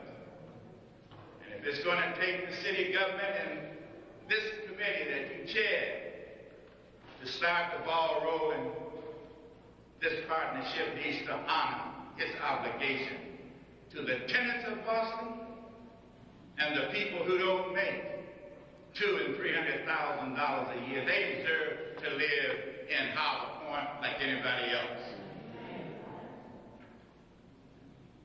You use the resources of the government, you are obligated, from what I understand, from the government, to protect the rights of the citizens. This development, if my memory serves me correctly, started in 1954. It had 7-floor buildings, three-floor buildings. Black and white got along. There wasn't a problem, and if it was, I would have known about it. One of my biggest competitors was a white dry cleaner, and we got along. So I know you can get along and piece together. So now, are we changing things from black to white? Now to some people who can't afford it? It's nothing wrong with youngsters gathered on a corner if they're not doing anything wrong. And just because 2 or 3 people who happen, or maybe people of color, happen to gather together, there's nothing wrong with that. Or are we going back to the days when it was illegal for more than 2 blacks to gather together and someone thinks something is going wrong? I think I just heard some testimony that would qualify that. 10 young people together playing some video machines. It would be the same thing if it were 10 polka dot children playing slot machines or video machines in any other city. Because I frequent some other areas. Children are children. Doesn't have anything to do with how much money you got in your pocket. It has to do with integrity. I would ask this committee, in my closing remarks, to examine what you are hearing here very carefully, because a decision on this could very well ill affect the city of Boston, and we don't need any more bad publicity all over this country. Thank you very much. Thank you.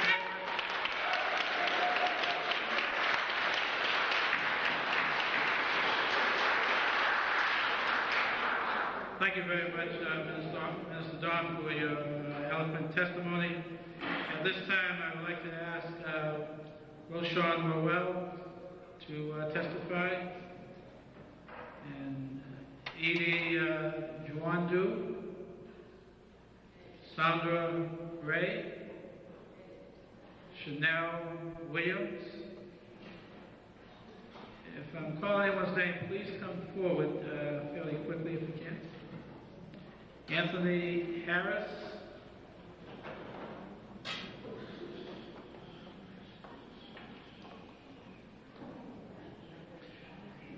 It is getting real late, it's about 7:45. So I would ask that, in fact, anyone wishing to testify, I do have a few more names. If you can come forward at this time and queue up, I will try to expedite in the interest of time. We certainly would like to finish up here within a half an hour, if not earlier. So I ask that you keep your remarks as concise as possible. And even though the representatives of corporate Jensen haven't signed to testify, I will ask them to make some comments at the end of the hearing, as well as representatives from the security company and the Boston Police Department. I believe in having a fair hearing and a balanced hearing to the extent possible. I would like to give everyone an opportunity to respond. So if I could have someone stand to the mic and give me their name, and aside from this, Steve Williams, since you've already... Okay, I'm going to have you come on a little while. Can you combine that testimony so I get someone who hasn't spoken? You have to. Thank you very much, Mr. Hi, my name is Selena Williams. I'm a former resident. I can say my issue started way back in '92 when my first son was 12 years old. He started being harassed by security. I sent him off. Fear of eviction, I sent him off to live with his father in Maine. Okay, time went on, I have another son. When he was maybe 11, things started for security. No, let me go back. I became a member of the Tennis Rights Organization. All right? We go in the community, try to get people to join. They started harassing my son. They couldn't do anything to me. I worked every day, came home 1 meeting a week, did my little outreach work in the community. They started harassing him. They harassed him so bad. They brought us into court every day that something was coming, that he done this, he done that. He had to fight with they seen him and his friend together. They hope there's not going to be no problems, so on and so forth. To where he isolated himself for 6 months, just stayed in the house. He stayed there, not seeing him go to the store, anything, where Miles, who was the manager, asked another tenant, did he move? Once that happened, I went to court. I said, that's it. We're out of here. We'll go. I made myself homeless. I was homeless for 2 tough years, just so my son don't have to deal with that. I really think that these issues really need to be, really need to be touched on, because they affect the households. They have the people, the mothers yelling at the children, don't do this, don't do that. I can remember an incident where King was the manager, and my son was then maybe 6, and he dropped a red teeny juice on the ground, and he came to me and told me that I needed to clean that up, that I needed to get some water and clean that up, because people don't walk in. So it goes so far back. Actually, even before it became Harbor Point, we had Paul Whitney, So every manager, I don't think it's just security. I think security get their things from the management, the families to go after. And when you speak up, like I spoke up and I did it, and only because they harassed my son so bad, and it was messing with him mentally, is why I left.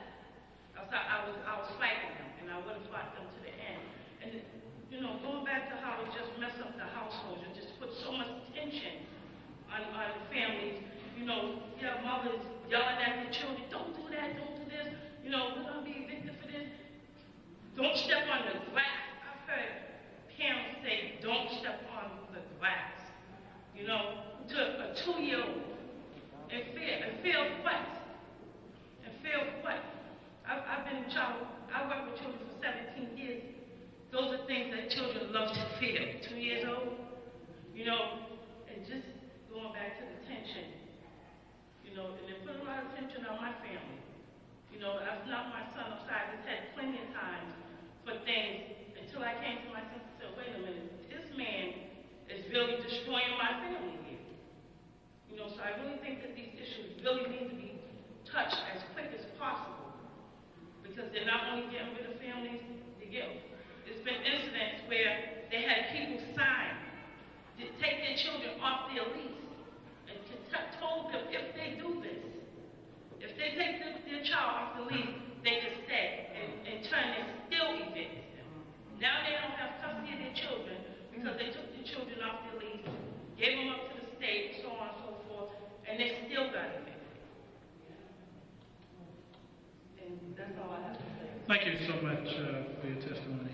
colleagues have any questions? Councilor Williams. Just one question. I get the impression from what you said that you suspect that the security guards work according to what the administration tells them to do in terms of families, to be surveillance and that kind of. Why do you feel that, in a general way, that you were a target? Because that's what I'm getting from you. You felt that your family and you were a target. I feel like I was a target because I spoke out.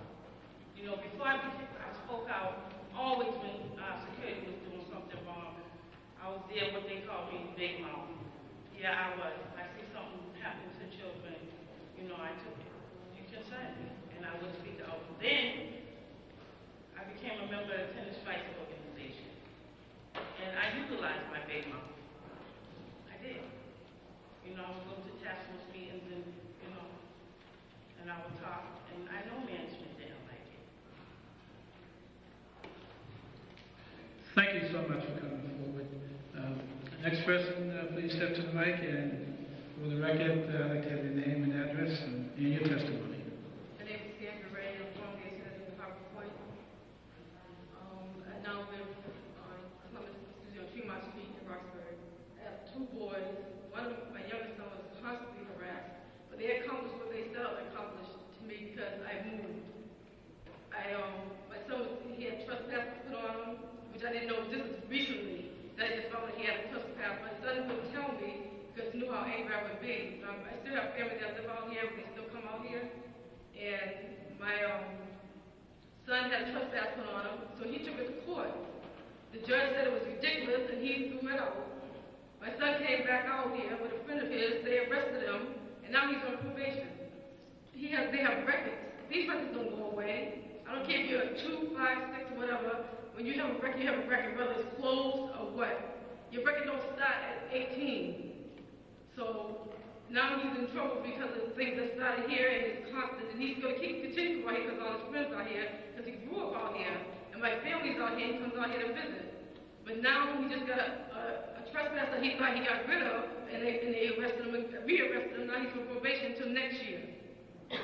But they accomplish what they want to accomplish. They get the parents so stirred up and that they don't want to be out there that they pack up and move, and there's another family gone. And that's what I did, which was a big mistake. And my kids are angry with me because they didn't feel that I fought hard enough to stay there. But they don't understand it's not what you do, it's what they say you do. And that's what gets you into trouble. So I didn't want my kids, since they're boys, to be in so much trouble, so I decided to get them up and move. It was hard, and I worked 3 jobs to do it, but I did it. And now, now that I see that it was a mistake at that time, I should have moved when I wanted to move, when I was moved, not because I was forced to move. Councilor Turner. Yes, when your son was given the trespass notice, that was after you had moved?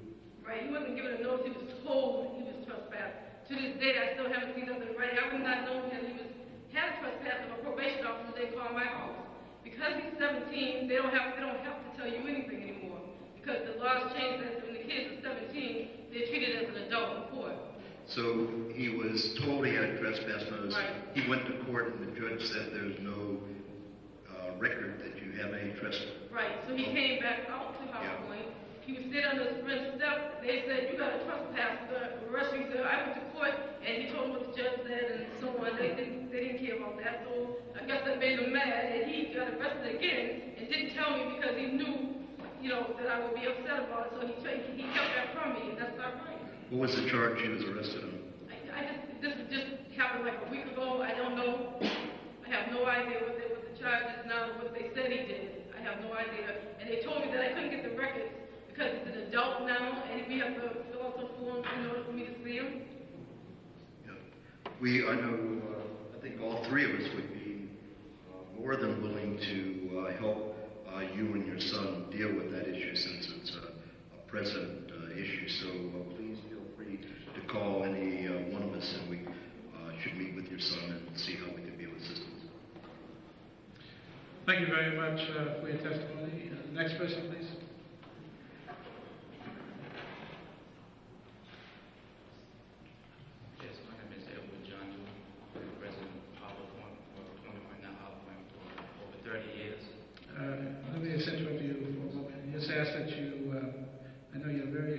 designated speaker. I've heard you speak before, but I'm going to ask you to speak up so folks in the area can hear you as well. Yes, my name is Elwood John. I'm a resident of Harbor Point and been a resident for over 30 years. And I have two brothers and one sister that has trespass on. And Who are also living here? Who also lived here? yes, I still live. No, the two brothers and the sister? Yes. They live But- here also. Yes. No, they don't. But they come to visit my mom. But they from the past when they was living here, they have trespass on them every time they, come out here. And, it affects my mother a lot because she's dealing with different ailments, asthma, anxiety attacks, So, it affects her a lot. Recently she just said, was in the hospital. She's out now. And, it's affecting her a lot. It's trespasses. And, and how they have these so-called lifetime trespasses, which nobody really understands the law behind it.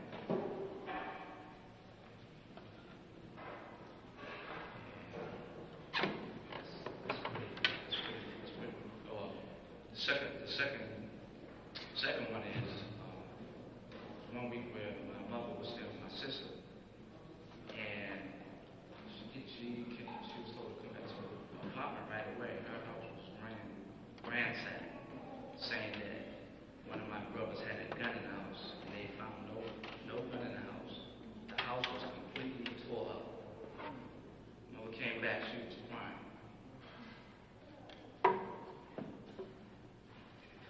Did they ever? Oh, yes, Councilor Turner, please. Did they ever?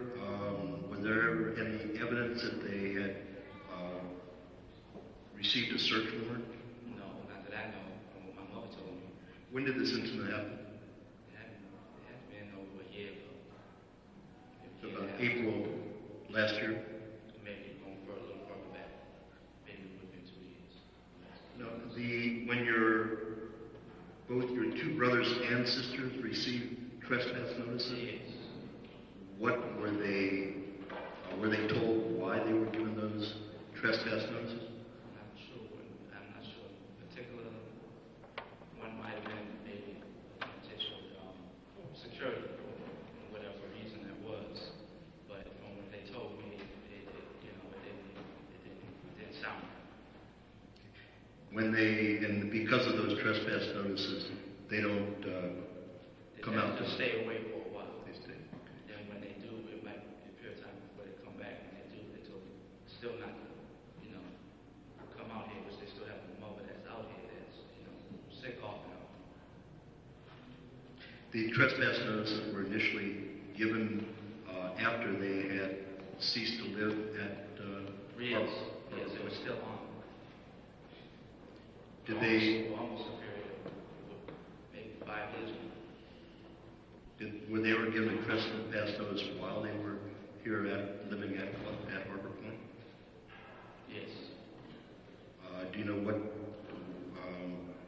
what the reason was? What reason was given when they were living here at Harbor Point for saying that they were trespassing? So, drugs or gun, which there was no proof of. Thank you. Councilor Arroyo. It was within the same line as what Turner asked. I was curious about the reasons. But you also said that these have a certain amount of time. Nobody knows the timeline. So It's about it right could time. be That's permanent. what I heard. It could be permanent. That's what I heard. Nobody knows the timeline. So the management apparently has a policy of issuing trespass notice against other family members because of maybe some confrontation they may have had. Doesn't this serve to not only place stress on the family, but also divide the family and lessen the sense of community and a sense of ownership of the own home? That's right. Instead of, dealing with the youngsters in a positive manner and finding out what their situation is, whether it be education or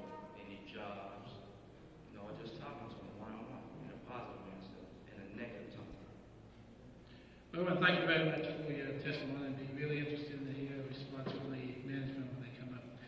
Anyone else here to testify? How you doing? My name is Jerome Trump. Yes. So, are you related to Charles Trump? Yes. Are you the one who, are you the guilty group? Or the innocent? Yeah. I'm sorry, please testify. I've been living out here 11 years ago. I got evicted for harassment, fighting with security guards. They keep harassing me every day, Everywhere I go, they harass me. And I left them alone. I ain't bothering with them no more, I go my way. They still follow me, keep picking with me. I can't play around the community. So I had to go to UMass and play. Every time I go to UMass and play, they follow me. Saying racist slurs. And so finally they set me up with drugs. They set me up with drugs and I had to go to court and I prove my innocence from the 6-man jury at BMC. And they still evict me. I had to leave my mother's premises. It hurt my mother real bad. It hurt me real bad.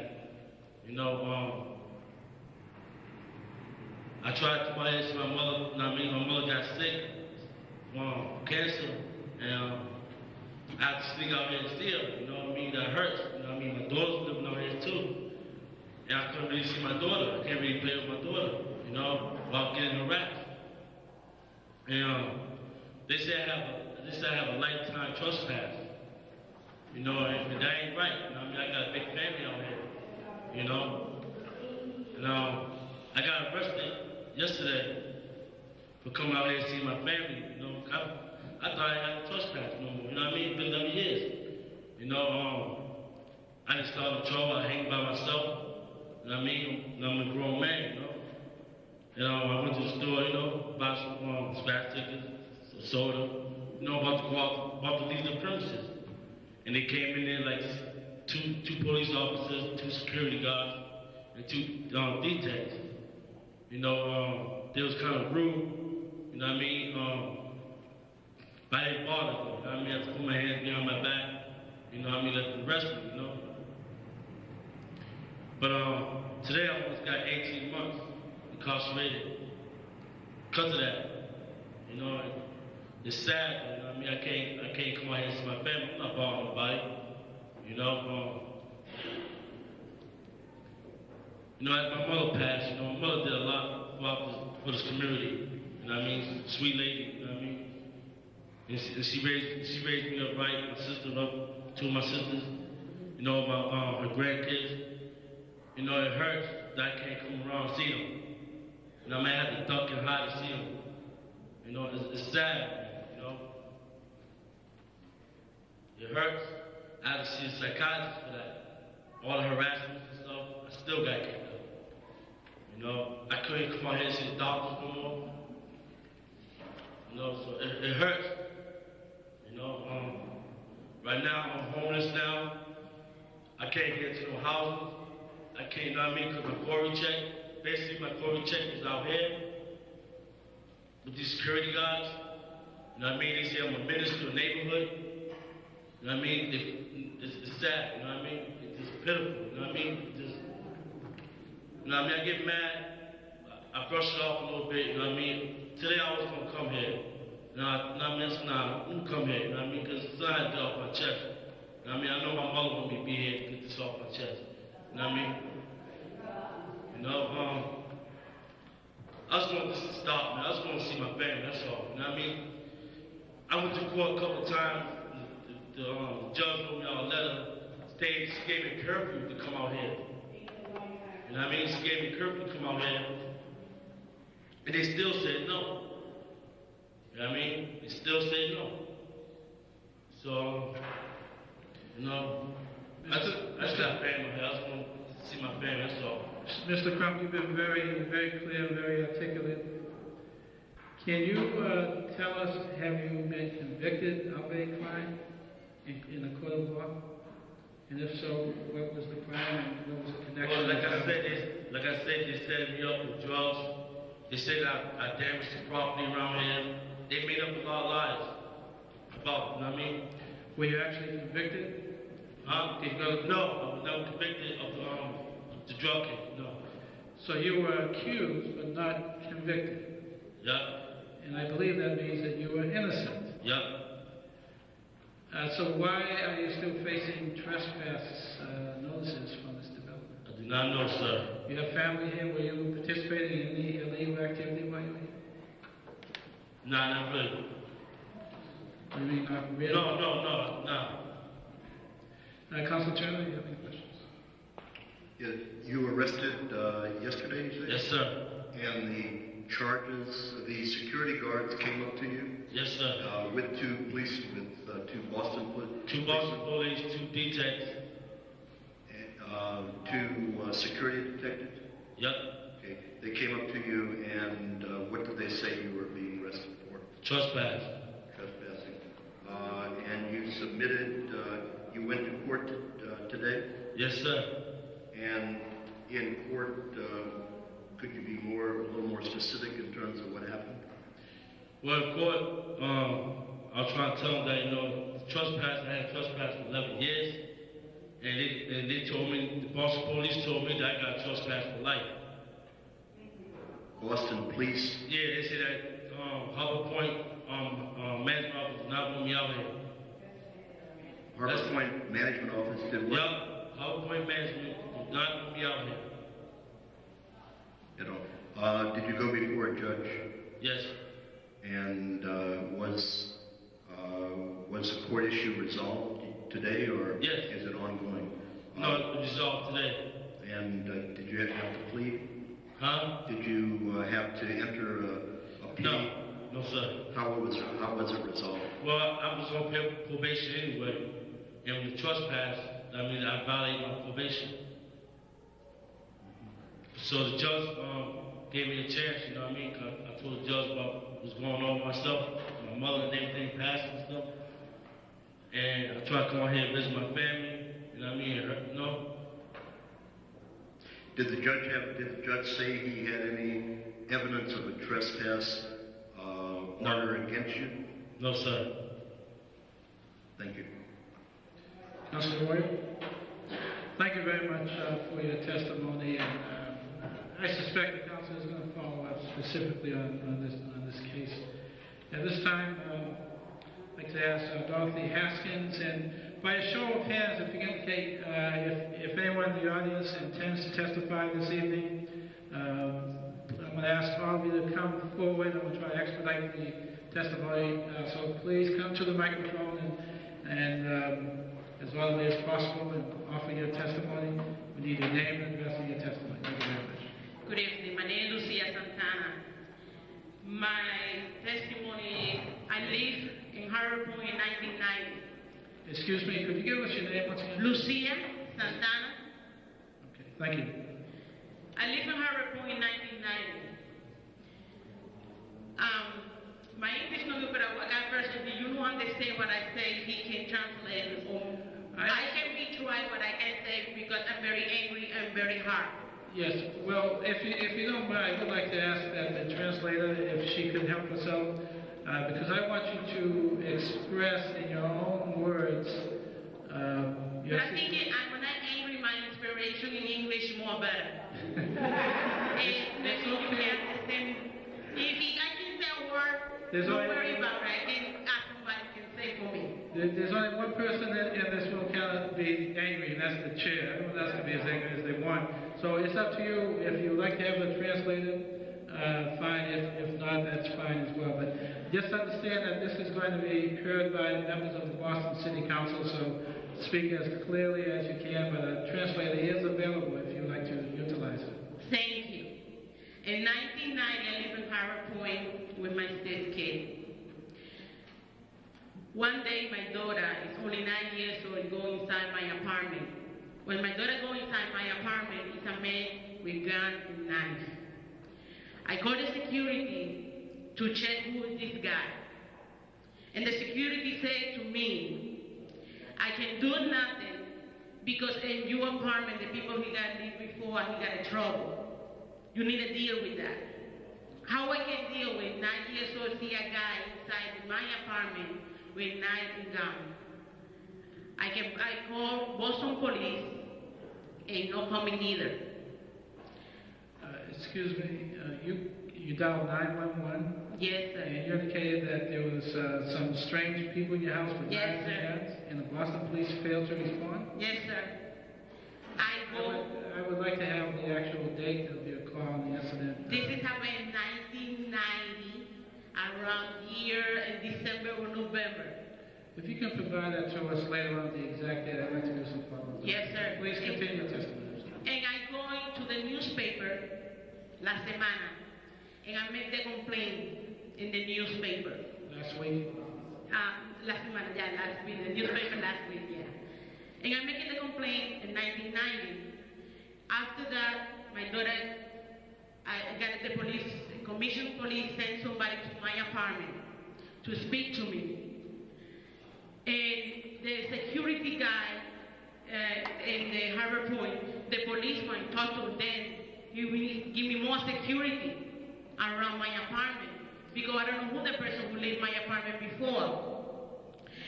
And after that happened, I learned what is harassment, retaliation, and discrimination, or the indignation, because the action he do it to me and to my daughter. Any people or any from my family go into my house, he be stopped by the security. He put a trespassing to the uncle to my kid. He never came visiting me. I'm by myself with 6 kids in my apartment. The security guy go knock my door. Who is in your house? Where you are? Who you there? What you doing? You make a complaint to the police when we don't take care of you here. This is that. But you can then leave now. You can do it outside. You can come to my apartment to do that to me. I don't have family. I don't have nobody to support me in Harbor Point. My daughter got jumped by a man in the parking lot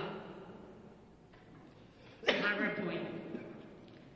And I called the security, and we can do nothing because I don't know, nobody see and nobody see nothing. That way can do nothing about that.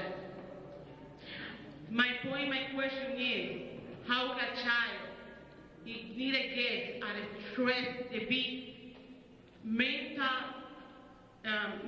problem for the doctor because all the situation, my daughter, the doctor needed to send her to mental hospital for 20 days. He go there and you need to move. When they're playing the playground. In the playground, yeah, you need to move. You need to be in your area. You don't live here, you live there. How can a child need to be in different area for playing? That's ridiculous. Did you ever hear them use abusive language toward youth or adults? How more abuse mentality he do it with all these trespassing to family, to the child. This is more damage than that, like that. We don't have no more. My daughter need to be in the hospital for that. Thank you very much. Councilor Royal has a question. Good evening. Do you know if any of the guards that you're talking about are still part of that? Are still part of the guards at this point, the ones that you know in 1990? I don't know. You don't know if they're still there? He's still there? Now? You don't know? I see one here. The same that was... Yeah, I see one in here, especially that gentleman right there, what I said to me in my face. I'm destroying you. I'm destroying you.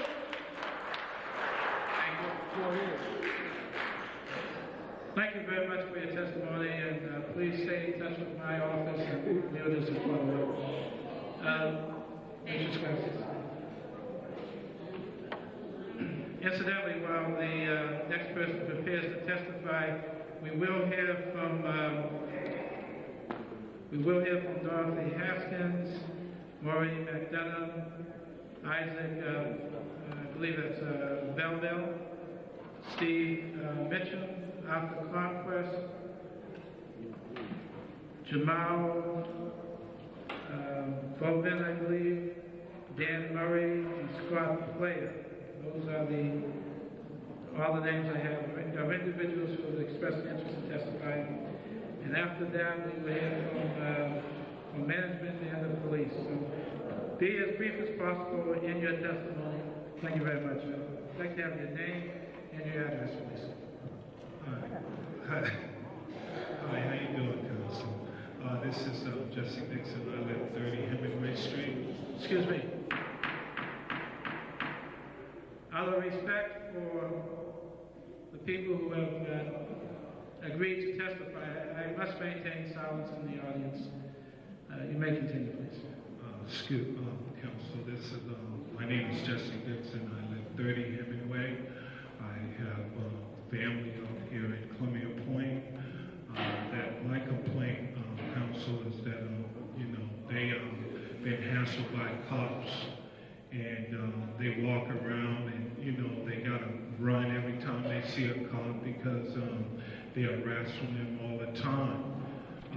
My understanding of it, that I lived out here years ago, long time, and I can say to myself that I never been in problems with cops or drugs or anything else, but my children, they sort of like getting a bad stick, and I try to teach them the best I can, but it's a situation is that, when you know the deal that's going on in the system, and you don't get caught up in it, so it seems like your offsprings get caught up in it.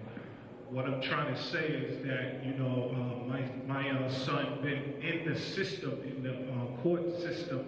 He has been in prison, my both sons, and, they don't, they graduated and everything, but the school system is not built on for their children to get a decent education, to make a lot of money to live. So the whole thing is that it's broke down in little syllables that they want to hang out and make fast money, and that's the hookup. When they make that fast money, they looking over their shoulders, they get caught by the cops, and they want to live and they want to work and make a good living, Council. But the whole thing is that their whole thing is set up. Now, what I'm trying to say is very simple to the whole audience, and I want to say that, they, to the point that this is stalled in their minds that, okay, I can hurt anybody, but I can't hurt certain people, and that's the whole thing that, the people are very angry for, because they don't have the rights to go certain places. They don't have the rights to get a good education and get good jobs, and they want to support their families, and they want to be proud too. And the whole thing is boiled down to is that these keep on pushing each other apart and tearing up. They can't shoot you anymore, so they use the woman to destroy the man. But the whole thing, if I'm moving too quickly for you, you can't really much too quickly for me with this last comment. Could you focus on your testimony concerning what's happening at Harbor Point? And what is your name once again? Jesse Dixon, sir. This is the whole thing. I was explaining to you, Council, that I grew up here, and I didn't get caught up in the system. It was very violent. There was no crime scene for the cops was always protected. You could do what you want, and all of a sudden, as they built the place, they got all this security in here, and then the kids didn't know how to handle the situation, the new generation. This is what I'm referring to is that they got caught up in a situation that they couldn't even walk. They was nervous and afraid to walk because the cops was threatening them. That's what I'm referring to, sir. Is that very simple? That's much clearer, thank you. Thank you so much.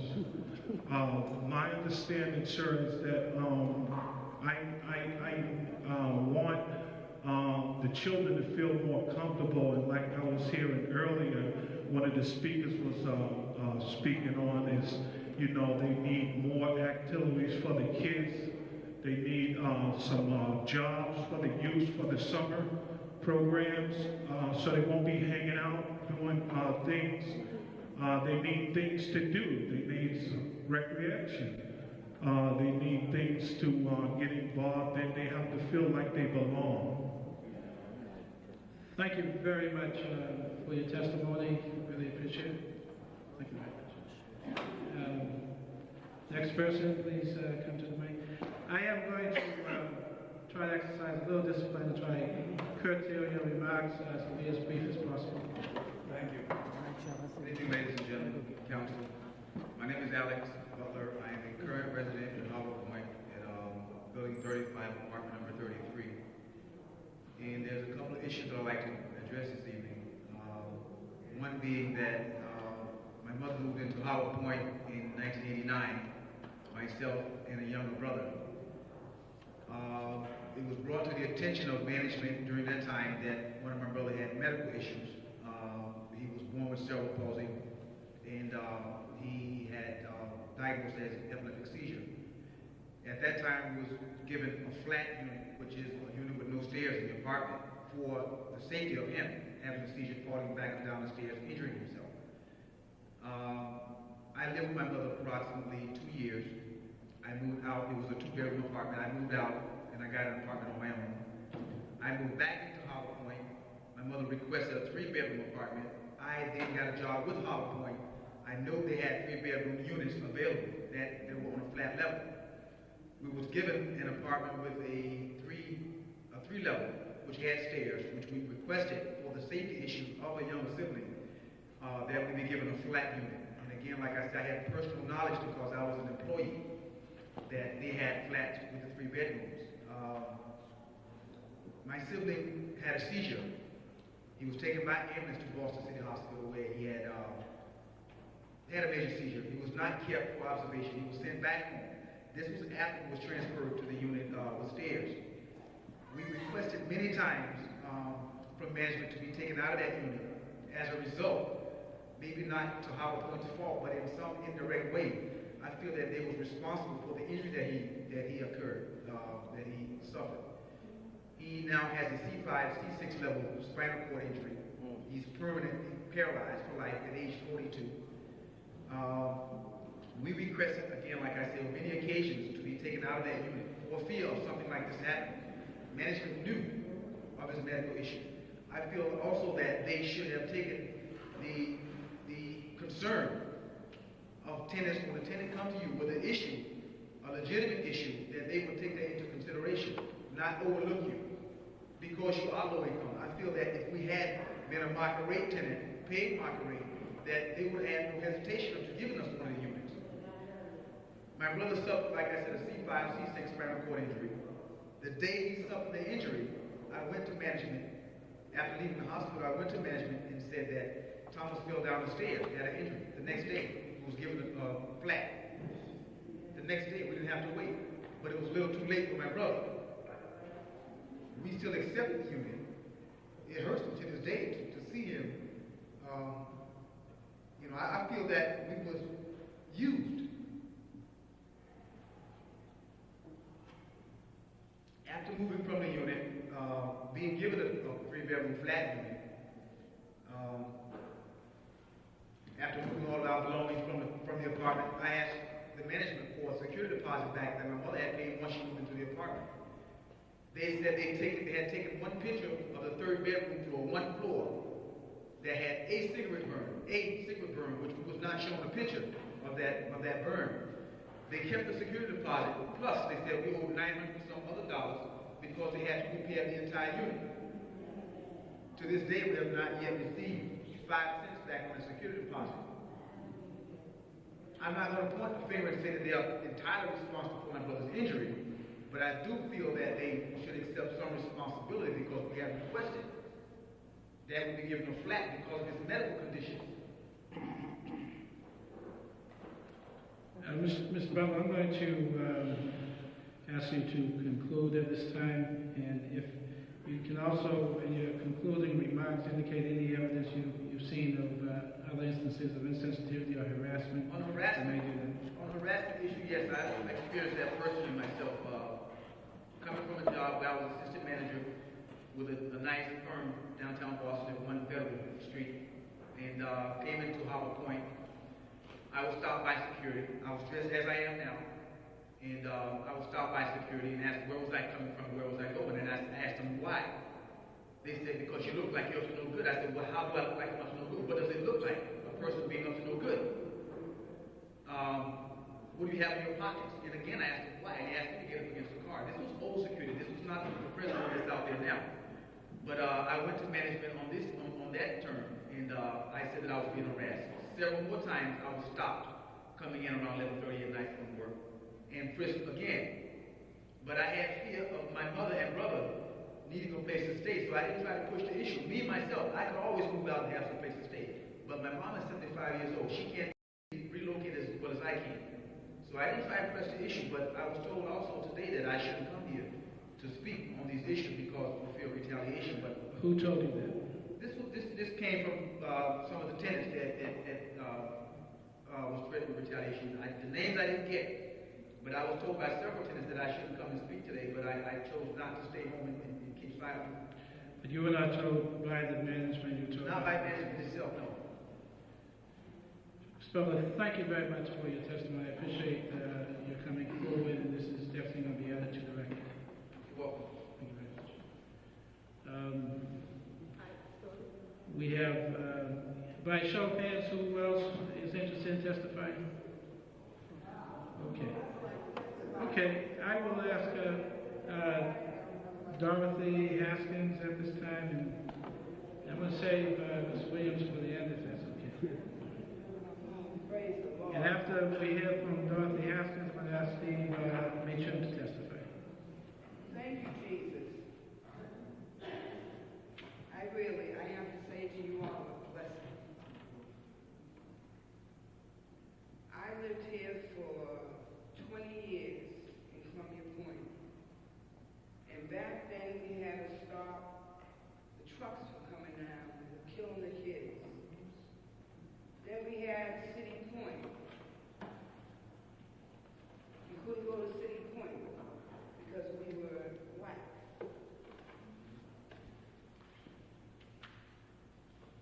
Now, Columbia Point can't live here because you're black. That's sad. That is really sad. And it hurts. It really hurts me. Because the reason why it hurts me, because Mrs. Santos, she's sitting there. She is, matter of fact, the last old timer here at Columbia Point. She has to sit back there and hear what's going on in Columbia Point. And it really hurts because she broke her neck out here in Columbia Point. And made Millie John Doe, made her soul rest in peace. There were tenants at one time on agreement to pay their rent when Millie was here. Ruby was here. No sooner Ruby died, they were evicted. It should sound familiar. It hurts. The year 2000, I'm singing this and everybody else is singing this across this country, are going through these situations with these landlords. And you know what? Splitting families. Come on now. That's wrong. That's wrong. It takes a village to raise a child. And you landlords have to realize that these people in Columbia Point, white, pink, black, purple, they have a right to have a roof over their head. Okay, they have the right not to be harassed. Ms. Askin, I hate to do this, but this is a formal city council Right, hearing, excuse me. so Yes. I ask that you direct your comments to me, not to Yes. others in the office. Thank you very much. Right.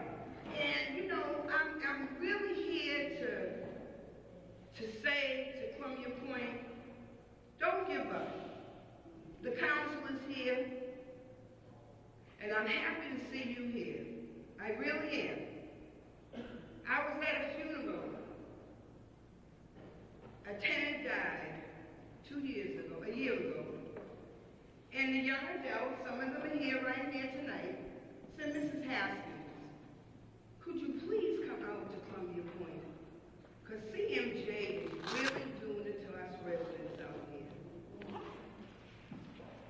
Okay?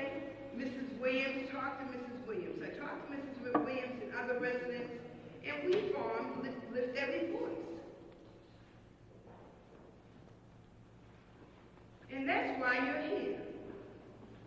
And I'm saying to you, council, please take care of this business. Because it's really serious. And Mrs. Williams should not be harassed. I go to her meetings at her home on Friday. I have never seen a security car pass by one house. It's terrible. And it shouldn't be that way. And we're having a quiet, organized meeting. And many times we organized when BHA was here, okay? And you know it. Chuck Turner, you know, you was there, you was with us. Okay? It's back to that, but not that. They can't touch BHA. BHA was the rats and whatnot. That's Washington, that's us. But these fellas here, please take care of it. Because it's going to pour if it don't happen.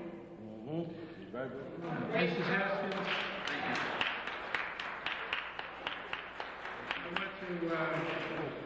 I just want to note Mrs. Haskins has been a fighter for our community for many, many years, in spite of great and deep personal tragedy that this community suffered. And I want to thank you for coming out this evening.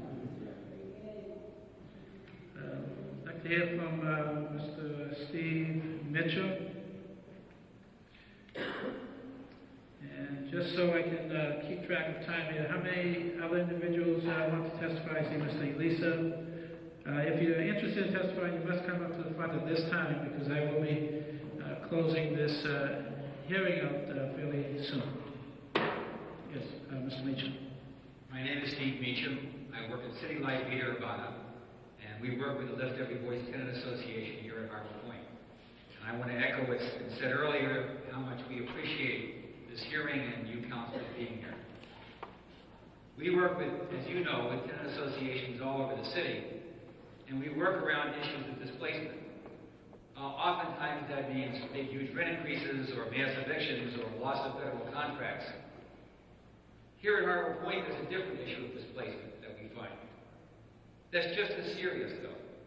There's an issue of displacement that comes from people being evicted because they're intimidated into signing agreements to judgment. An issue of displacement that comes from people getting evicted because of these trespass orders you've been hearing about. Displacement that comes from their kids being harassed and they feel like they have to move out. That's very real displacement too. I first came down to Harbor Point for a tenant rights workshop after I met Modesty Williams.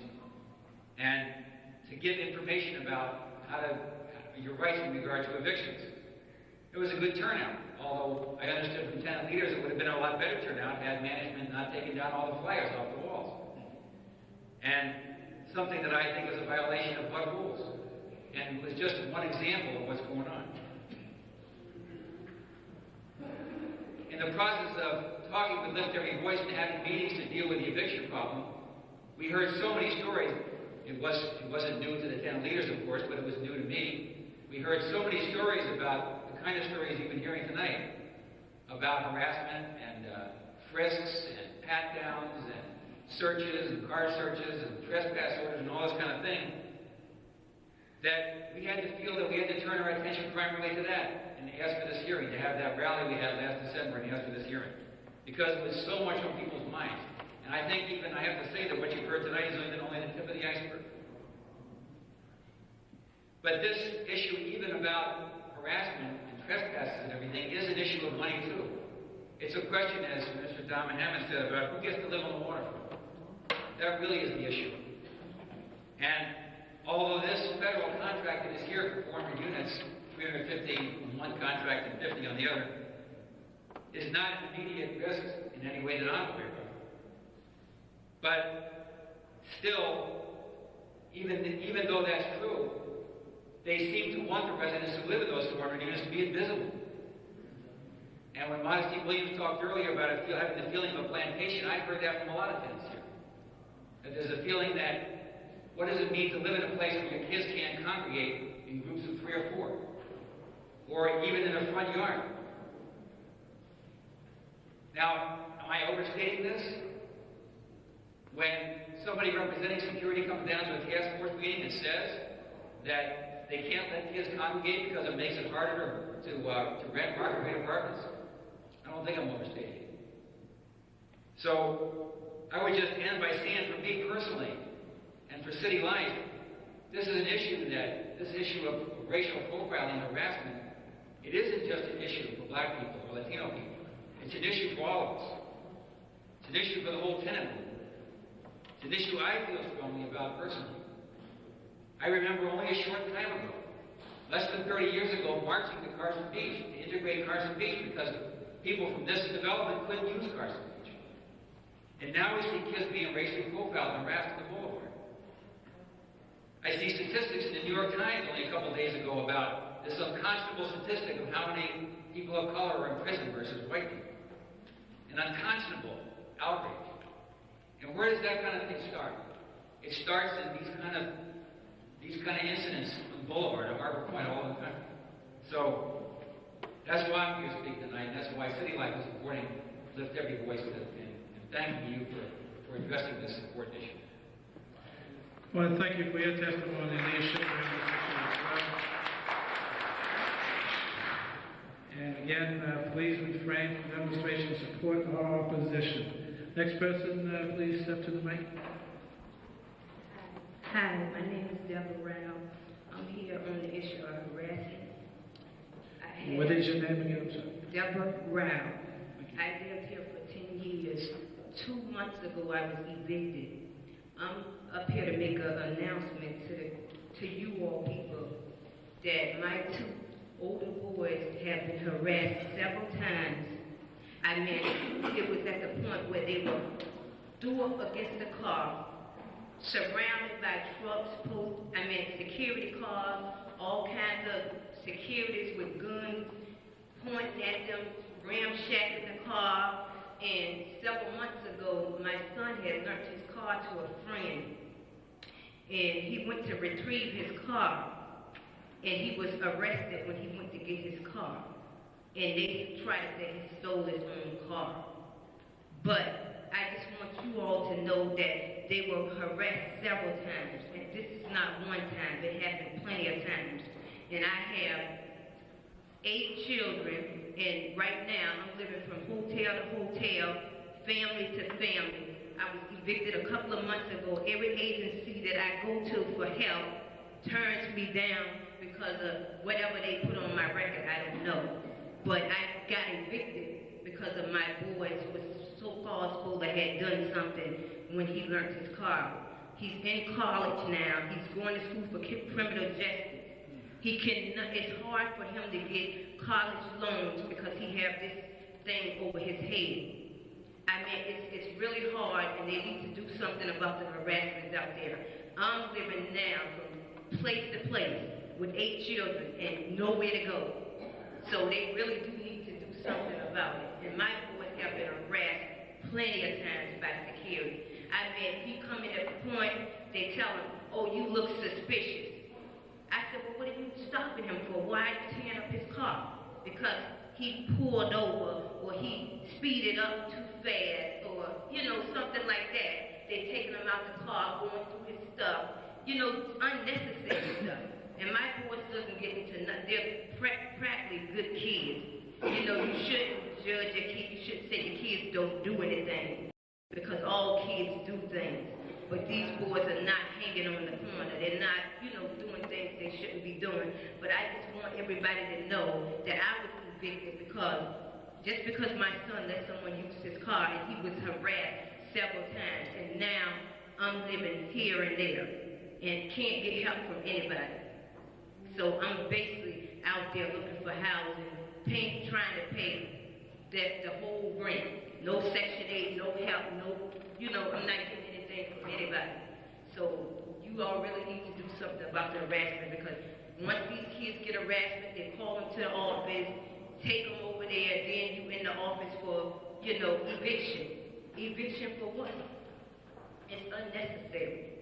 So I just want you all to know that something really needs to be done about it, because right now I'm still in the hotel, I'm still looking, and everywhere I go for help, I get turned down because of this case that's over my son's head. So right now, I'm fighting in court now, trying to, overrule their decision, trying to get them to appeal, what they said to deny me of housing and this and that.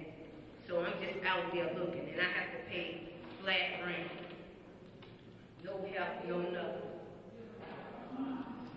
So I just want to let you know you really need to do something about it, because my son is innocent, and it's causing his career. He can't get no loans. I'm out there scuffling, trying to help him stay in college, and he's going to school for criminal justice. So why would he do something with his own car? These people are saying he took his own car. How did you take your own car? Ms. Brown, unless my colleagues have any questions at this time, I want to thank you very much for your testimony. It does add a great deal to the issue that we're discussing this evening. Thank you very, very much. Next person, please. Good evening, Councilor. My name is Steve McLaughlin. I'm an attorney representing Corcoran Jensen Company and CMJ Management Company. Could you get a little closer to the microphone so I can hear you, please? My name is Steve McLaughlin. Yes. And I'm an attorney. I'm here on behalf of Corcoran Jensen Company and CMJ Management Company. I'd like to take this opportunity this evening to inform the council of a little bit of the background of Harbor Point, to fill in some information that I think is very vital for you to know that was not presented to you, and to also clear up some outright inaccuracies that were presented.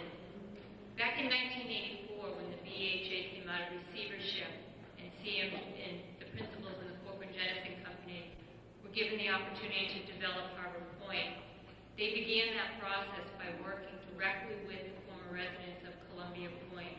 There were just shy of 400 residents of Columbia Point who were given the opportunity to become a half owner of Harbor Point. And that group was formed and became known as the Task Force. The Task Force was comprised of a number of individuals who wanted to see a better place for their children to grow up and have a better opportunity for the generations ahead of them. Some of those individuals on the task force are actually present here this evening. Ms. Santos, Ms. Quarles, some of the founding members who work very closely with the members of CMJ and the Corcoran Jensen companies to develop Harbor Point. And in part of developing Harbor Point, they came up with a form of government, if you will, that became known as the governing board. The one-half owner is the task force made up of the members of the former Columbia Point, and today the residents of Harbor Point. The task force is a 50% owner along with the other partnership, which is the private side. It's a public-private partnership that is a very, very unique group that was put together and is now today one of the largest in the country, mixed income development. It's an idea that at its time was visionary, and it now today is being we've seen it duplicated across the country and just beginning to be duplicated abroad. But in trying to do such a unique development, there's always going to be difficulties and there's always going to be problems. However, CMJ and Corcoran Jensen have committed themselves and endeavored over the last 20 years to continue this property as a success story that it is. Part of the beginnings of Harbor Point is the development of rules and regulations. And those rules and regulations were developed with both the residents and the Corcoran-Jennison side. And those were there primarily to provide a better place for all of the residents. You've heard from many of the residents this evening that feel that they were harassed. However, in order for Harbor Point to be successful, the rules have to be very strict and they have to be enforced across the board. No one is treated differently. If the rules are broken by a market rate tenant, there are ramifications. If a rule is broken by a subsidized tenant, there are the same ramifications. No one is treated any differently. The security that became part of Harbor Point from the very beginning has changed many times, unfortunately. And sometimes it's good that it's changed over, however, sometimes it's bad. Some of the good is that there were, over the years, some police officers that I'm sure that were not at the highest caliber. However, the downside is that they were unable to form long-lasting relationships with members of the community.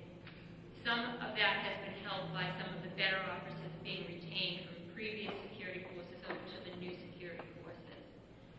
The new security force that is presently there today started in January, and some of the members of that, along with security, are from the prior risk management security. However, none of their actions that were inappropriate, discriminatory, would be tolerated. Officers would not be retained if they did not adhere to the letter of the law, to the utmost highest requirements that would be required of them by Longwood. Some of the individuals that you've heard from today have been involved in the eviction process.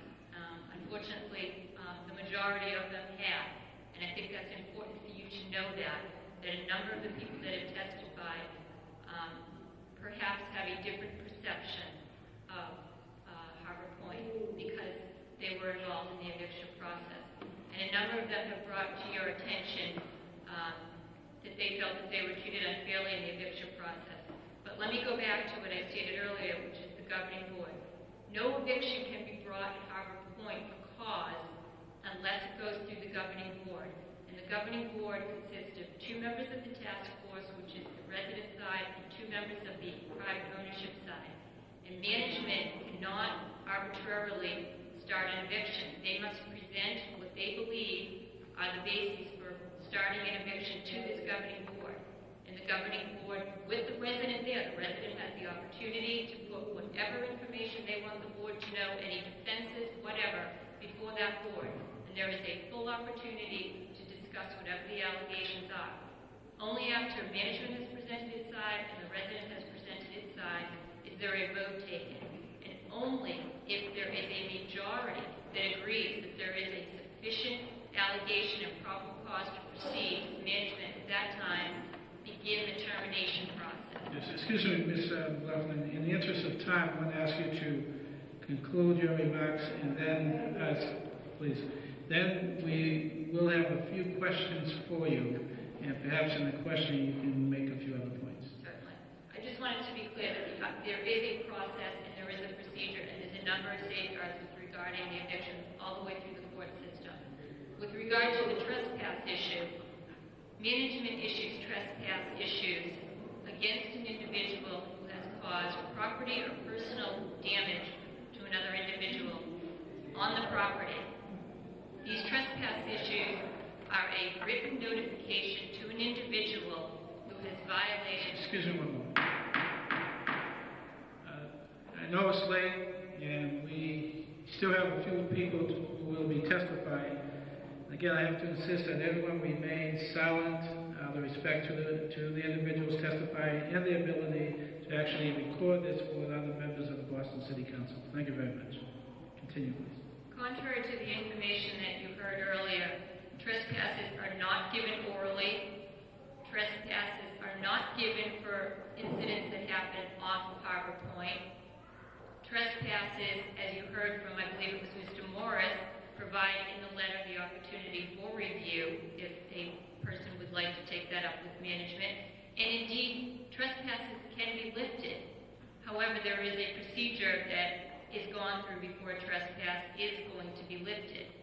I would also like to add that in some instances, a resident will ask that one of their children, who is perhaps over the age of 18, be removed from their lease, and they will request of management that a trespass be issued against that child.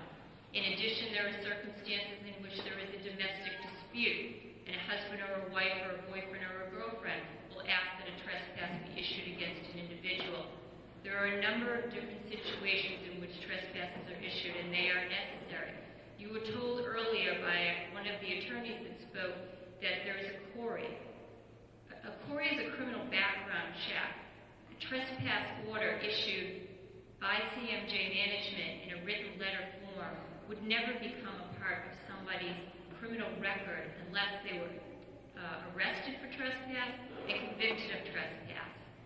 And I should inform you that indeed the Dorchester District Court has and will continue to enforce the no trespass orders as long as we provide them with the fact that the trespass was given, there is proof that it was given, and that it was received, and that it was indeed violated.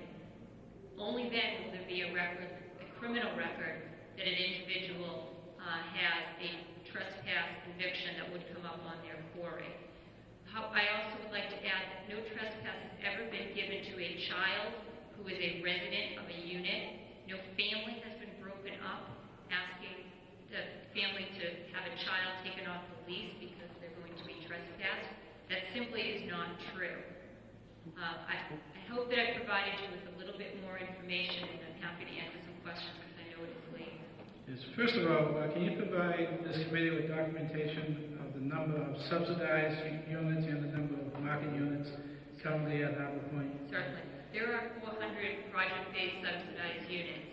There are, I believe, 350 of them are Section 8, and I believe another 50 are through BHA or MREP.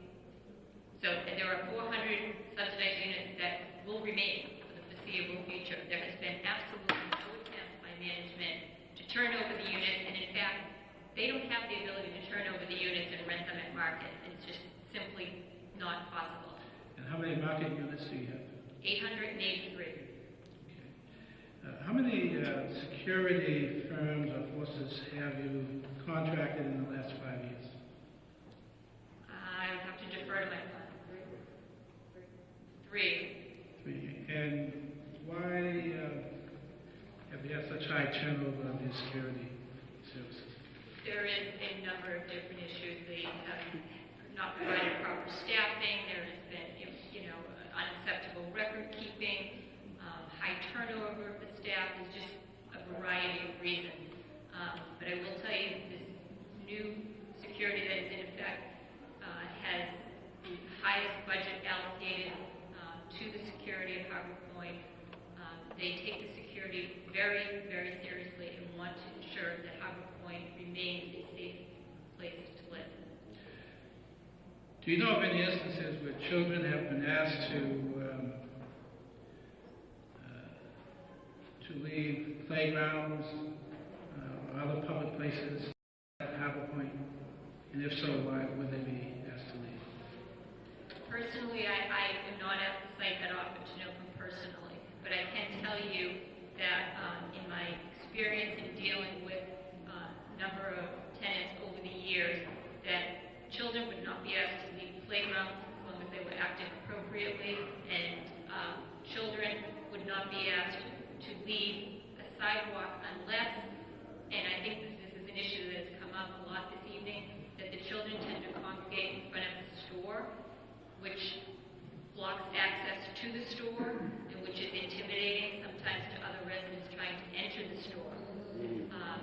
That has been, to the best of my knowledge, the only times when they have been asked to leave. And what input, if any, have youth had in the development of youth programming at Harbor Point? Could you just repeat the beginning part of that? What role do youth play in planning youth programming at Harbor Point? Youth programs are a very, very important thing to CFJ management, and it would be extremely beneficial to the residents if there were more youth programs available. I think that you heard earlier that there was a prior program, and unfortunately that was not well attended, and quite frankly it was extremely poorly managed, and that is what led to the turnover our youth, or Boys and Girls Club, I believe it is. We are hopeful that that will encourage more children to become involved in the programs. However, the funds are very limited, and it would be wonderful if the city could help and provide more youth programs and get children more involved so they do have other opportunities instead of hanging around. Well, right now we have hands full dealing with the allegation of harassment in one's home and neighborhood and community. We're happy to talk to you about those other issues, but at this time, I will invite Boston City Councilor Chuck Turner to ask any questions to me. How many trespass orders are on record at this time? I would have to have my client answer that. Excuse me? Probably exceeds about 180 days. Excuse me, I'm going to ask you to come to the microphone and identify yourself so that we can properly record your testimony. Councilors, my name is Mt Vernon. I was the property administrator at Harbor Point for 7 years. Are you currently in that position? What's your current position? I'm a consultant for Coker Johnson, and we're setting up fixed income housing in Ireland and in Pittsburgh. Is there a manager here? Is there a corporate and Jennison manager here? There is a manager here. Is the manager present in this auditorium at this time? Well, with all due respect, I know you're the consultant, we have an attorney. I would rather hear from the current management to address the issue that the attorney is grappling with at this time. With all due respect. Is there a manager that can come to the mic, please? It might be good for the attorney also. It might be good for the attorney to stay on some legal questions. How many cases of trespass do you have present time? Well, first and foremost, my name is Scott Boyer, for the record, and I am the regional property administrator for the CMJ Management Company. And Regional property manager? Regional property administrator. Manager, yes, sir. And that part of your responsibility is to provide direct management services? I have provided direct management of Harbor Point from August of last year through the beginning of February of this year until we hired a new manager. So there's a new manager here now, but he's not here tonight? He is in the auditorium this evening, yes. Might be good to have him come over. Okay. But the question you're asking, Councilor, is there's approximately 200 active trespassers. Excuse me? Councilor, this is actually a very serious point. We've had high turnover of security personnel, and with all due respect to past managers, we really need to hear from the people who are currently in charge. Well, Councilor, I was invited to testify this evening. Well, by invitation of the council. Yes, and I am in charge of this property as well as other properties in the portfolio. Well, first of all, I want to thank you for responding to our invitation to testify. The point we're at right now, we need to hear from someone who is the current management to address the specific issue raised by Councilor Turner.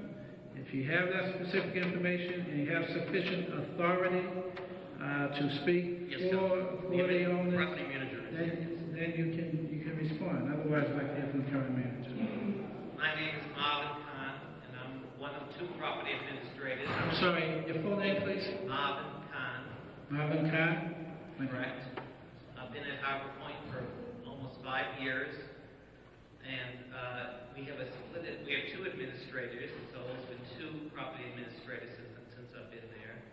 And Scott was filling in since Miles left, and so we're working together. There are currently approximately, I don't have an exact number, about 180 to 200 people on the trespass list. Okay, can we obtain a copy of that trespass list? Yes. All right. Do you know what the oldest case on that list is?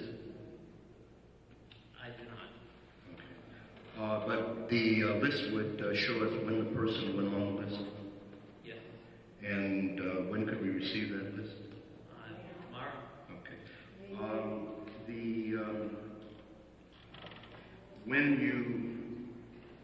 There are a set of regulations that define your right to find a person in trespass? Yes.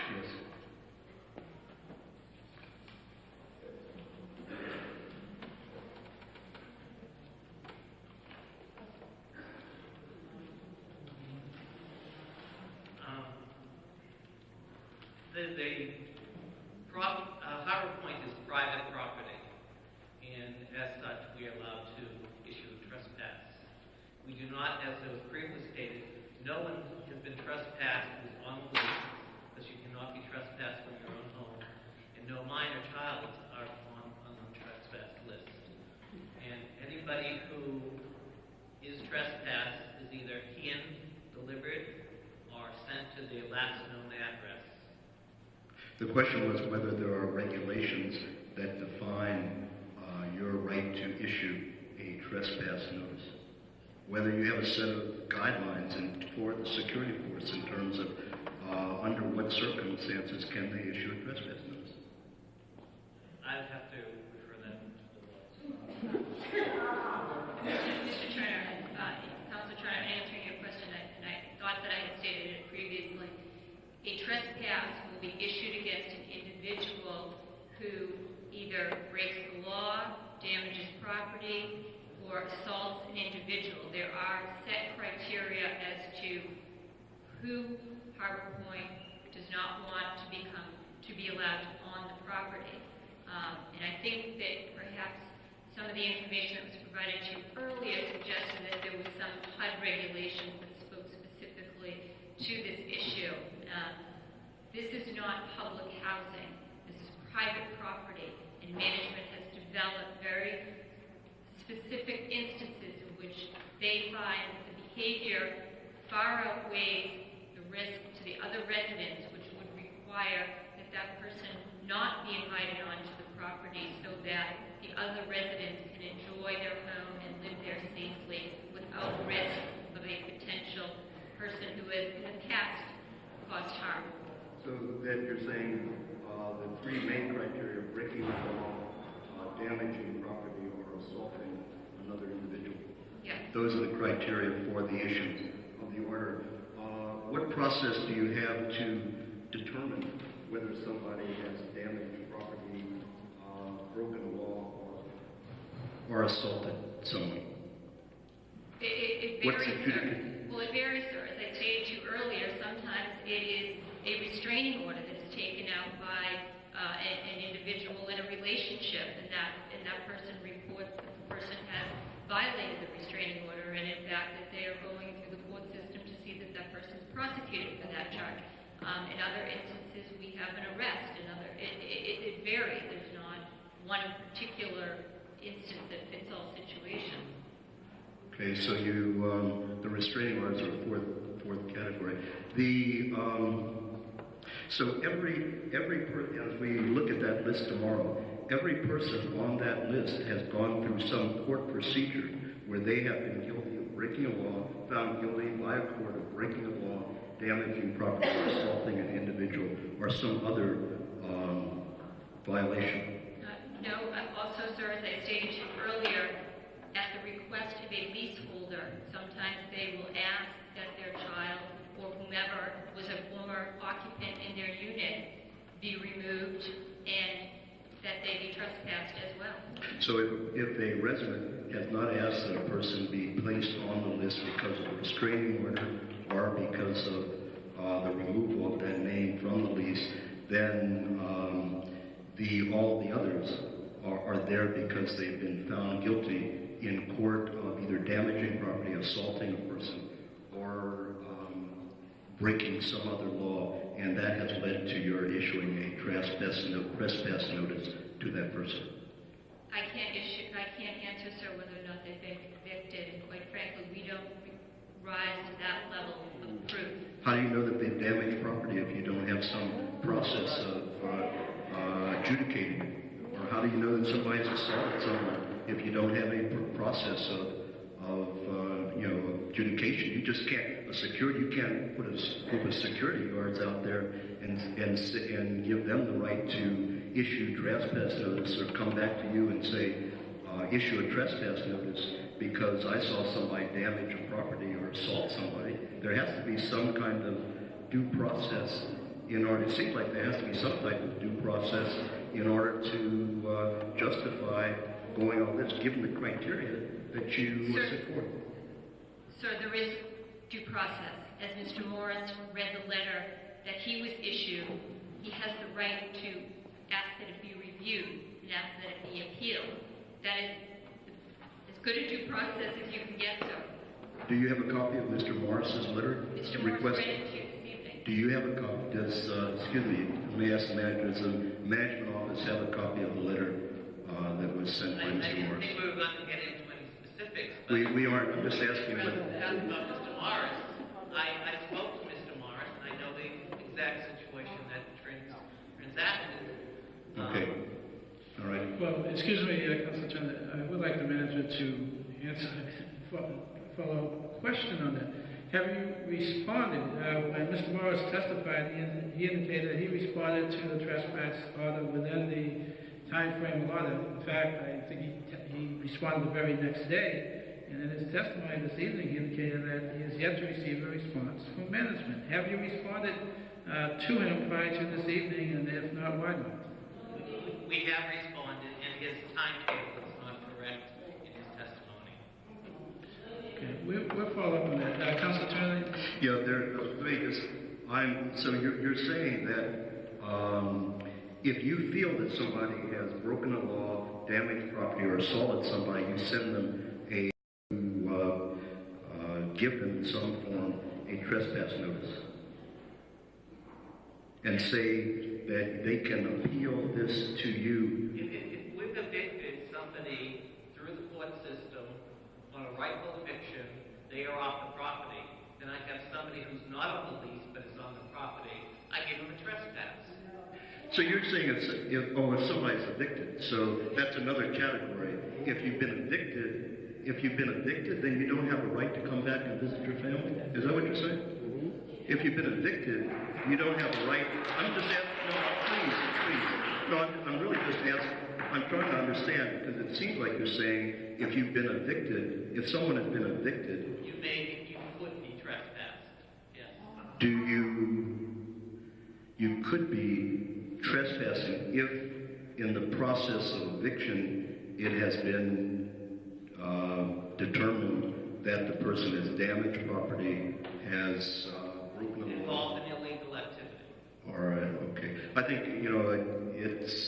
we need to see the list and get a better understanding. Would you say that everyone on that list is also registered at the Dorchester court, that they have a record of everyone that you have on the trespass list? Why, and if not, why not?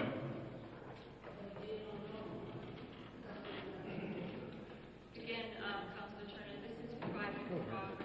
This is not the same as getting a restraining order or a trespass order through the court system, which is available to public housing developments.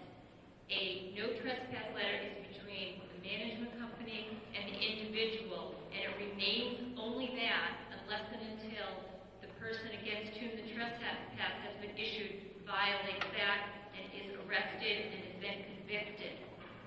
The court only comes into the process when charges are brought and a trial is had or whatever other result is reached. How many trials have been held in the last year on trespass charges? I have no idea, so the Commonwealth of Massachusetts is Aren't you the attorney representing Carpenter Dennison?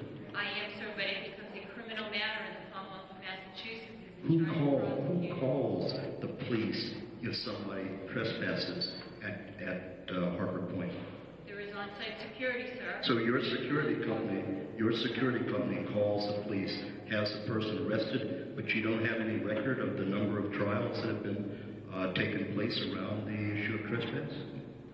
Right, your security company has to make the arrest based on the information that they have from the management office. They call the police make the arrest, but you don't keep that information or track what happens in court around those cases? Sir, the Boston Police has the ability to arrest someone for trespass. Our security has the ability to arrest someone for trespass, and or an individual could to be summoned into court on a application for a complaint for trespass. I do not have that number in front of me, and quite frankly, I'm not sure whether or not that number is actually ascertainable.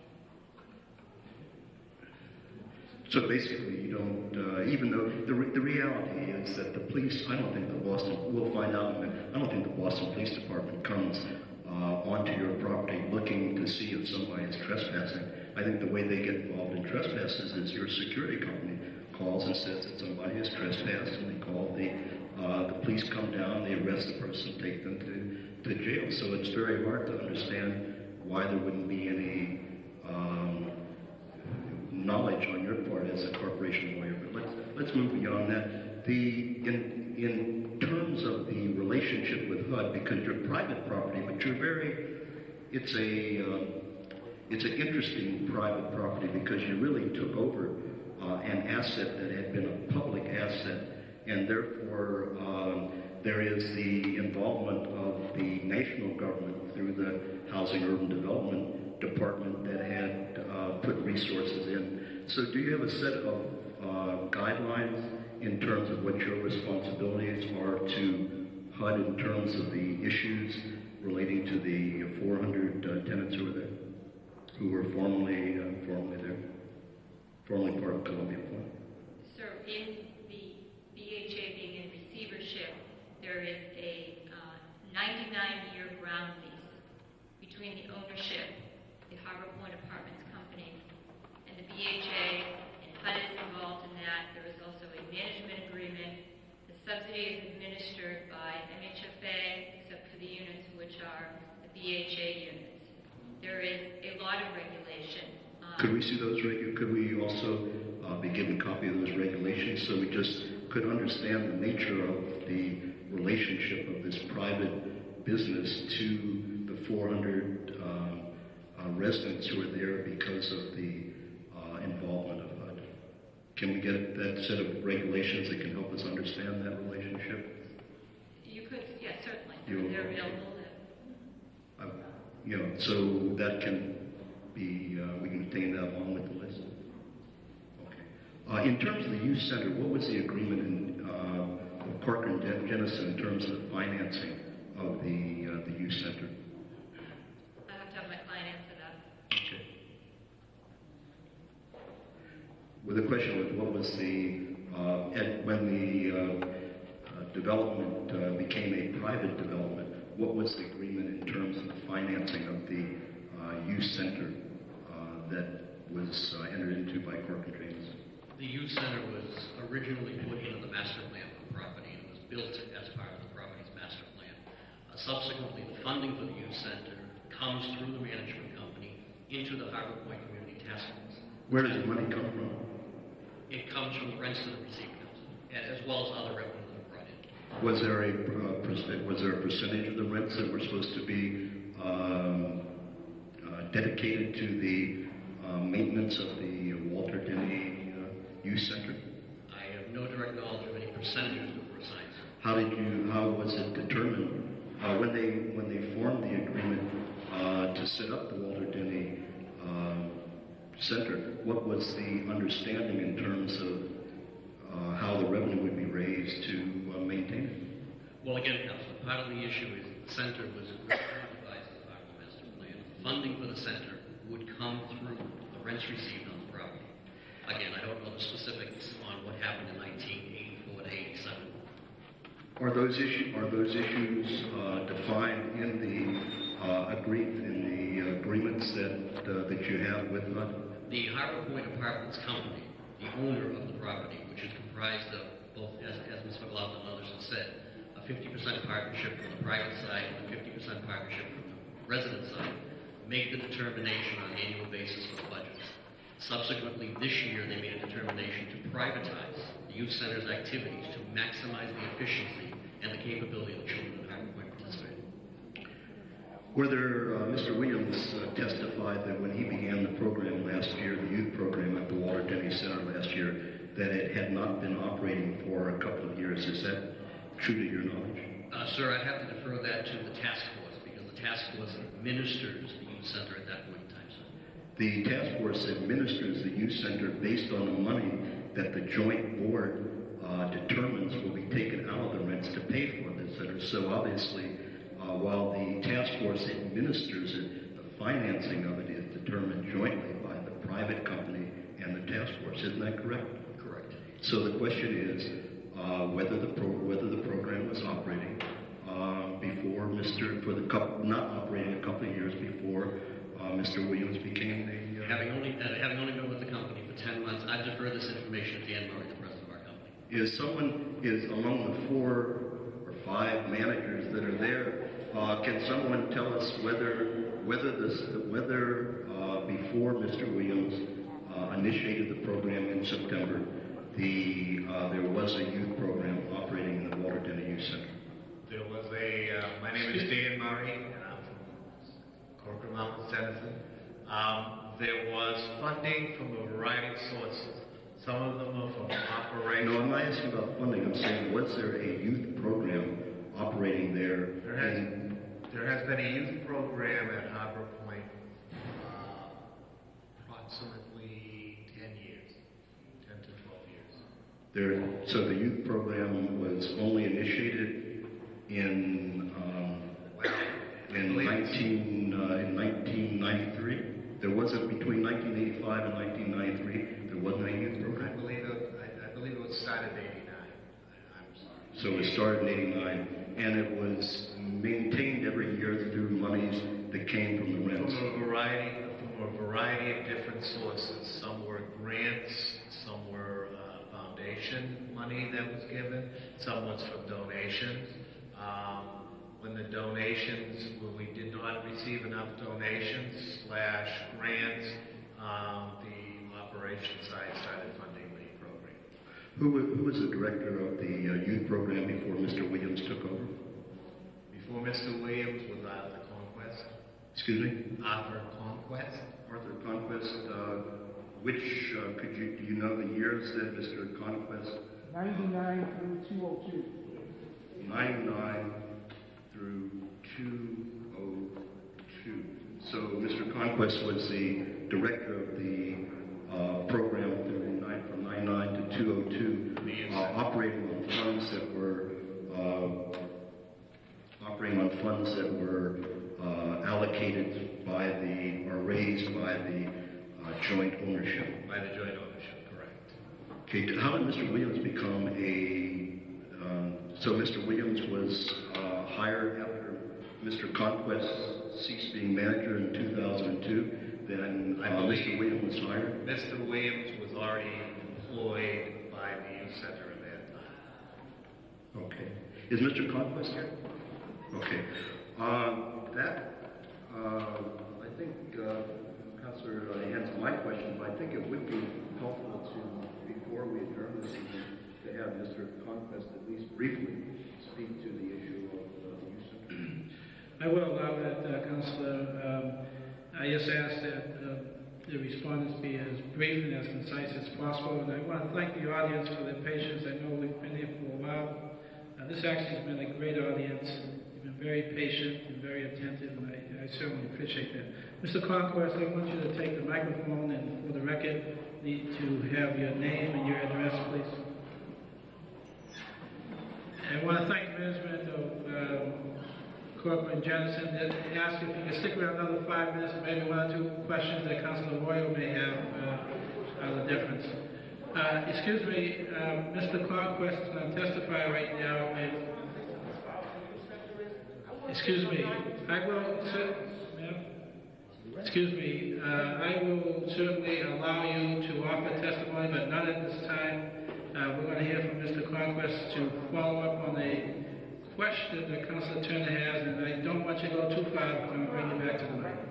What was the funding? You were a director of the center from 1999 to 2002. Can I introduce myself first? Yes. Please, sir. Arthur Conquest. I was the executive director of the Walter Denny Youth Center between late August of 1999 that I was hired, and I was dismissed October 17th of the year 2002. What type of programs, in a general way, just could you briefly say what type of youth programs you operated? Initially, we had an after-school program. There was a evening teen program, and we had a summer camp that we ran between July and August. Those were the three major programs. The after-school program was funded by way of monies that we received as a result of tuition from children that attended or that were enrolled in the after-school program. The teen program that first year, I think it was from August until about January, ran on a grant that we received from a federal agency. I can't remember off the top of my head what the exact name of that agency was, but it was a federal grant. And the summer camp program was run on fees and tuitions that were received from children, as well as a grant that we received from MFHA. So your salary and the salary of a secretary was being paid by the corporation? It was actually paid, to be very specific, okay? That, my salary and the salary of the secretary was paid by the task force. Now, the task force received that money from Cochran and Jennison, but as far as I was concerned, I always reported to the task force. Because they were they are the administrators, even though the funding was coming from the rents. And then your responsibility was to raise money through grants and fees to operate the program. That's correct.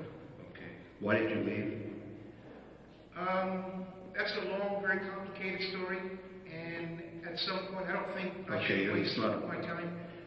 But I will say, and I do have a statement that I want to read, if that's okay with you, because I think it's important that you hear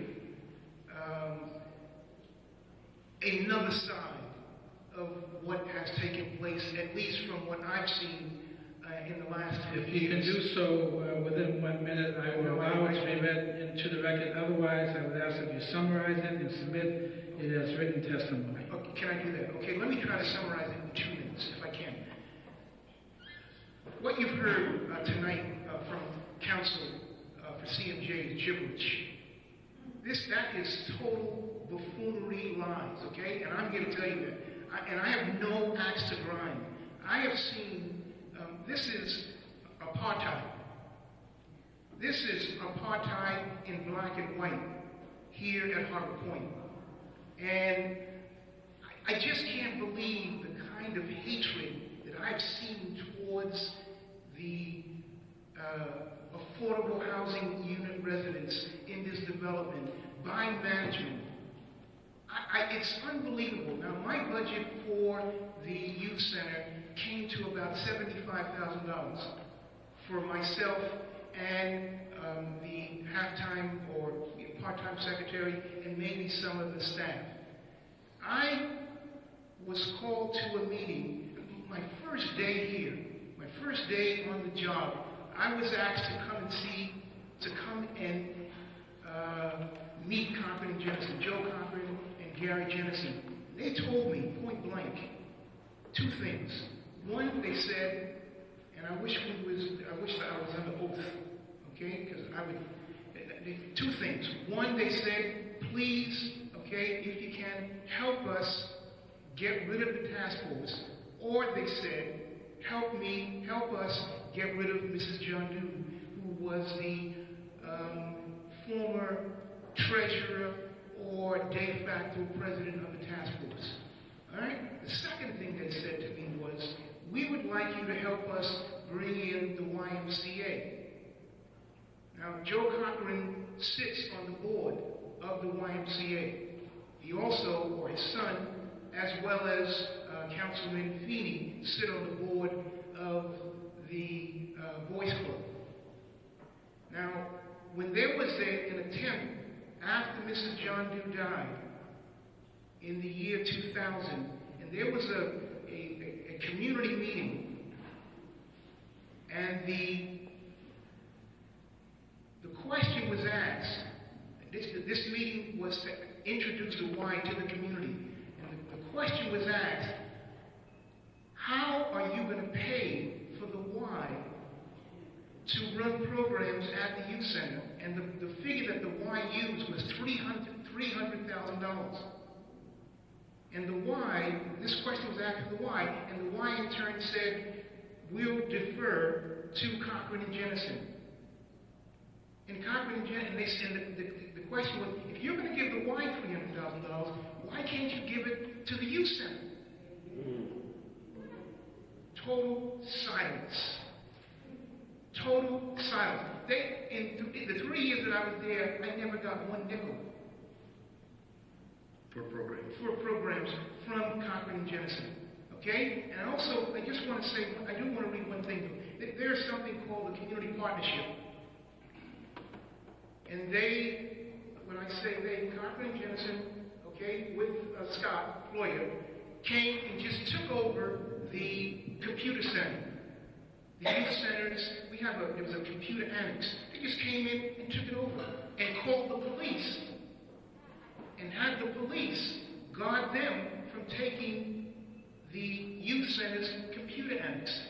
Now, it's my understanding, in order to do that, in order to make any changes in that computer center, that you need federal approval. And I hope that at some point that this committee invites BHA, BRA, and HUD to come and investigate, to do a comprehensive investigation of what is going on here. Now, the big picture, I'll say this in conclusion. The big picture is, in my estimation, in my candid estimation, the big picture is that Cochran and Jennison want to control this entire strip, the entire Columbia Point Peninsula. They've got a development that's going up right next door here, 364 units. And they have to remove many of these black residents from that development to make this appealing to the people that can pay the rent, the market rate rent, to come here. Now, there were 350, what's his name, the Minister Don said that there were this thing started out with 350 residents, market rate residents, affordable housing unit residents. Now there are 150, 200 of them have been evicted. And for some of the most bizarre reasons that, you can't imagine. Mr. Chair? Yes, Councilor? I would suggest that given the fact that we haven't really fully explored, we couldn't explore the trespass issue with management because we haven't seen the list. We haven't talked with the police department. We haven't talked with the security department. And there are a number of issues that Mr. Conquest is raising. I believe the best thing to do would be to recess this hearing so that we could gather data from management and have another date where we could come back with more understanding and continue this process. Excuse me, Councilor, let me respond to that. It's slightly after 9:30. I certainly am willing to recess rather than adjourn, but I will provide for another 10 minutes of very brief testimony. And I want to thank Mr. Conquest for his testimony, but that is your testimony for the time being. I will have to invite you back. And I will also ask anyone interested in testifying if they can testify for 1 minute by show of hands. How many individuals are interested in testifying? I have 1, 2, 3, 5 individuals. I can give each of you a minute each. This would not be the end of it. We need to hear, however, from the representative from the police department and the security force. We won't be able to explore those issues as deeply as we will in a follow-up hearing, but I certainly want to state that the police department is also involved in this as well. So this young lady here in the red sweater, and then the gentleman with the yellow shirt, and the consultant, and Mr. Elisa will follow. Yes, for the record, I need your name. My name is Andrea Newman, and my comment is about the youth center. Yes. I've been working there from 92 to 2000. I left on a medical leave, so I don't understand why they're saying there was no teen program or nothing, because I worked there from 92 to 2000, so there was a teen program. I did Bentley College with them. We did all kinds of tours. We did teen summit, everything. So from 92 to 2000, there was a teen program. So what happened after that, that's between Arthur and whatever went on from then. I worked for Arthur for a whole year, and then I left on the medical leave. So there was a teen program. There definitely was. What is your name once again? Andrea Nunes. I just wanted to let that be known. Thank you very much. Yeah. Appreciate it. Yes, sir. The yellow shirt. Hi. My name is Isaac Belville. I'm the new executive director of the task force. I've been hired by the task force 3 months ago, so I've been on the job for 3 months. The reason I came to the task force, I have 16, 17 years of coaching high school basketball. I've been an educator at Tufts, and I wanted an opportunity to contribute to the community. I have to say what I've heard tonight is incredible. Besides that, my background is certified public accountant, and some of the things that I want to talk about, I need at least 2 minutes, and I'll try to make it as quick as I can. First of all, you need to take some time to look at the infrastructure at Harvard Point. That being a beautiful site, the playground, these kids that I've met are great kids. However, they have nowhere to go. The basketball court is deplorable. The playground, there's heroin spoons, there's condoms, it's disgusting. The baseball field has traps. These young men and women have nowhere to go. The computer ends. I took it upon myself to make that one of my missions, to get that up and running. And with the help of a couple of people that were just there, we cleaned up the computer room. The computers are ready. We have programming that's going to come into effect. Basically, the task force's role was to get that going with agencies that are here. Okay, the resources are here. It's a question of doing. Coaching with Lance Tucker, I don't know if you know Lance. He's the head coach of Brookline High, head of BNBL, who I placed a call to. BNBL was here 5 years ago. You got rid of BNBL because of certain reasons of fighting. There's no reason why we can't use those beautiful courts for the kids. I would advise that looking at some of the financial statements, there was a lot more funding going to youth programming. Can you say it again? The youth program, based on the task force financial statements that I've read, there was an excess of $275,000 going to the youth center the last 3 years, based on certified statements that you can look at, and I can give you that. Each year? Yes. One of the other issues. One last point. One last point. I got involved with one of the people that was on the trespass list just last week, and I want to express this because it's very important. Ms. Johnson was not here. I approached management with her. We sat down, we had dialogue with Roger Woodworth. We came up with a resolution where she could be on probation because of other things. We came up with a resolution. There was dialogue, and she agreed to it. Management agreed to it. We're starting dialogue. What's happened in the past, from what I've heard, some of it is disgusting. And if it's true, it's disgusting. But what I'd like to see is you get a new security company, and hold their feet to the fire. I'm not saying, but let's, it's a new era. And from my experience so far, they've given us an opportunity to have dialogue. And I would urge every resident that's here, please come to the task force. Let us do our job better for you. Please come to management. Thank you very much. I appreciate it. Sorry to cut you short. Who's next? I think Mr. Elisa and then the consultant.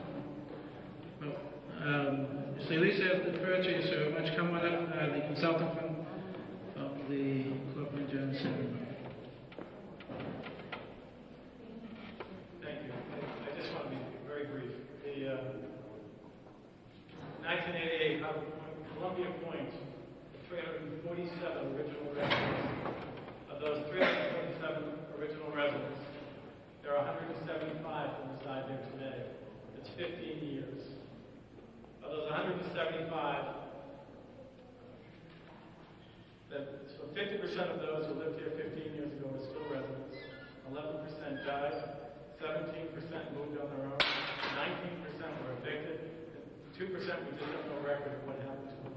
Right, going back. What I need to explain, and it's very important, is that the national attrition rate for public housing is 16% a year.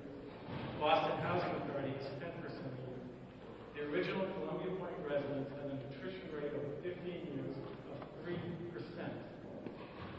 Now, you may ask, okay, well, what's the racial breakdown?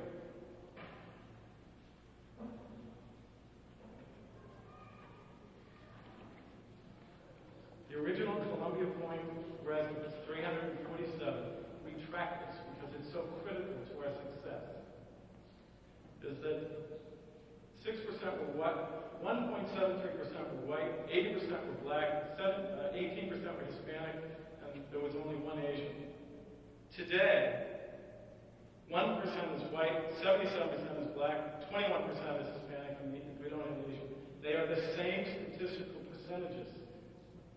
And so I'm only suggesting to you that look at this unqualified success where you had 347 families that were originally at Columbia Point. 15 years later, there has been an annualized attrition rate of 3%. I can give you names. We can check them with anybody. And please understand that this has not been a disaster. This has been an unqualified, unmitigated success in taking a community that was very troubled and turning it into something that has promise. Did you provide us with your name and address? My name is Miles Brown. And where do you live? In Boston. Do you also have the percentage of those who are on the trespass list broken down racially? It wouldn't be record if you know I do. Well, I would like to have that from the management. They don't have to come back to the mic right now, but I would like the racial makeup of everyone on that trespass list. Mr. Elisa, thank you very much. Could we also get a copy of your statistics? Yes. For the record, we would appreciate it. Thank you, Council. My name is Louis Elisa. I'm a resident of 68 Cedar Street, Roxbury. I'm not a resident of Harbor Point, but I've been a part of the Harbor Point activities for more than 20 years. I come today not to give any testimony, but to ask that in your suspension of this process and continuation in the future that you take into consideration a few issues that have been brought up and not in full detail. I'm very curious and interested. As a head of the NACP in 1989 through 94, the issue of Harbor Point came up and was addressed by the NACP Boston, and how there was a disparity in how people of color were being treated by the security firms. My understanding, there's been a number of changes that have taken place with things, but the issues of human rights and civil rights still persist here based on the testimony that I've heard, what I've read in the newspaper, and what I experienced directly in working with the residents when they came for legal assistance. I raised the issue of that, this being a private concern only, given that it was a public-private partnership. We're told it's a public-private partnership in management. And I know for a fact that more than $12 million of taxpayers' money was given to this project to get it started at the beginning, and that BHA signed. Excuse me, Mr. Elisa, you're offering some very important testimony. We have, we're close to the end of this phase of the testimony. I just ask that we respect every person testifying with your silence. Thank you very much. Mr. Elisa. Yes, I know for a fact that more than $12 million of BHA money, which was held in advance, was supposed to be used to redevelop this housing development for public housing residents, was given to the development company as a part of their deal in order to build this private concern, as they call it. I also know that there was more than 20,000 square feet of public parkland that was taken to extend this area so that it would be open, so that they deprived the public of public space. They've used a lot of public dollars, and therefore I think it's more than just a private concern to has a 99-year lease. I would ask that the city council look into the process and determine how a person is being given due process if they can be judged to be a trespass without there being a court order, without there being a court stipulation saying that there's trespass, and therefore the decision has to be made in a legal process. If they're not tracking, they can't tell you how many people have obtained trespassing through a legal court process. And I'm trying to determine on what basis the decision is made for someone to determine that they're trespassing. Breaking the law, I'm not sure which law they're referring to, but we should look into that because I think it's important to know whether it's the laws that have been established in this reservation or whether it's the laws of the Commonwealth of Massachusetts and the United States of America. Because based on what I'm hearing, I think there's been a violation of human and civil rights, and a violation of people's constitutional rights to be able to move about, be free from search and seizure and other things that take place in a less than democratic environment we see now exist at Harper Point or Columbia Point. Harper Point is not. So I'm asking that this body take it upon itself to get all the facts and the information, to look at the input made by public dollars into this process, look at the role and the failure of the BHA to perform its duty in order to support the tenants there. And HUD has been sued in the past for failure to represent the people that they basically their taxes to represent, and I think in the future we need to do so. Finally, if we can meet with the police department as well as the courts as to the basis on which they decide to make a decision to deprive someone of their constitutional rights and put them under arrest under a statement which is no other proof than someone saying that we believe this person is trespassing. Trespass has to be based on something certain, that information has been provided. I hope that this council will take into further consideration the need to get that information and determine the rights of the people here. Finally, of the 347 original tenants, you should know there were over 1,200 residents here at one time. The failure of the city of Boston to maintain this because it became prominent without the community of color is not a failure of the residents here. The fact that you've had this experiment and you've been able to benefit from the largest public givings does not give you the right to violate people's rights, and I hope in the future you take that into consideration wherever you have your developments. Thank you very much, Mr. Elisa. I would like to hear from 3 individuals and ask that they just give me 1 minute each. I'd like to hear from the current head of the private security company, the representative of the police department, and finally Ms. Williams for closing remarks.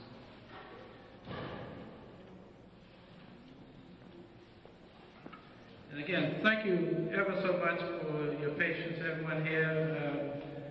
You're obviously deeply concerned about the quality of life at Harbor Point, and I appreciate your continued presence and support. Yes. For the record, I'd like to have your name, address, and brief testimony.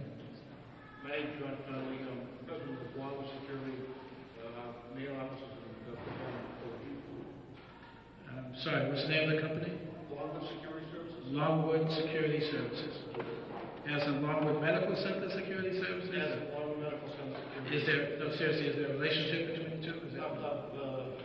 In my career in security in 1975 in the Longwood medical area, we provide services to many of the teaching hospitals and colleges in and around the Longwood area and Fenway area of Boston. We don't have time to fully explore all the issues raised. I will ask that you and everyone else here reflect upon the testimony, particularly in your unique position as head of the most recent security company.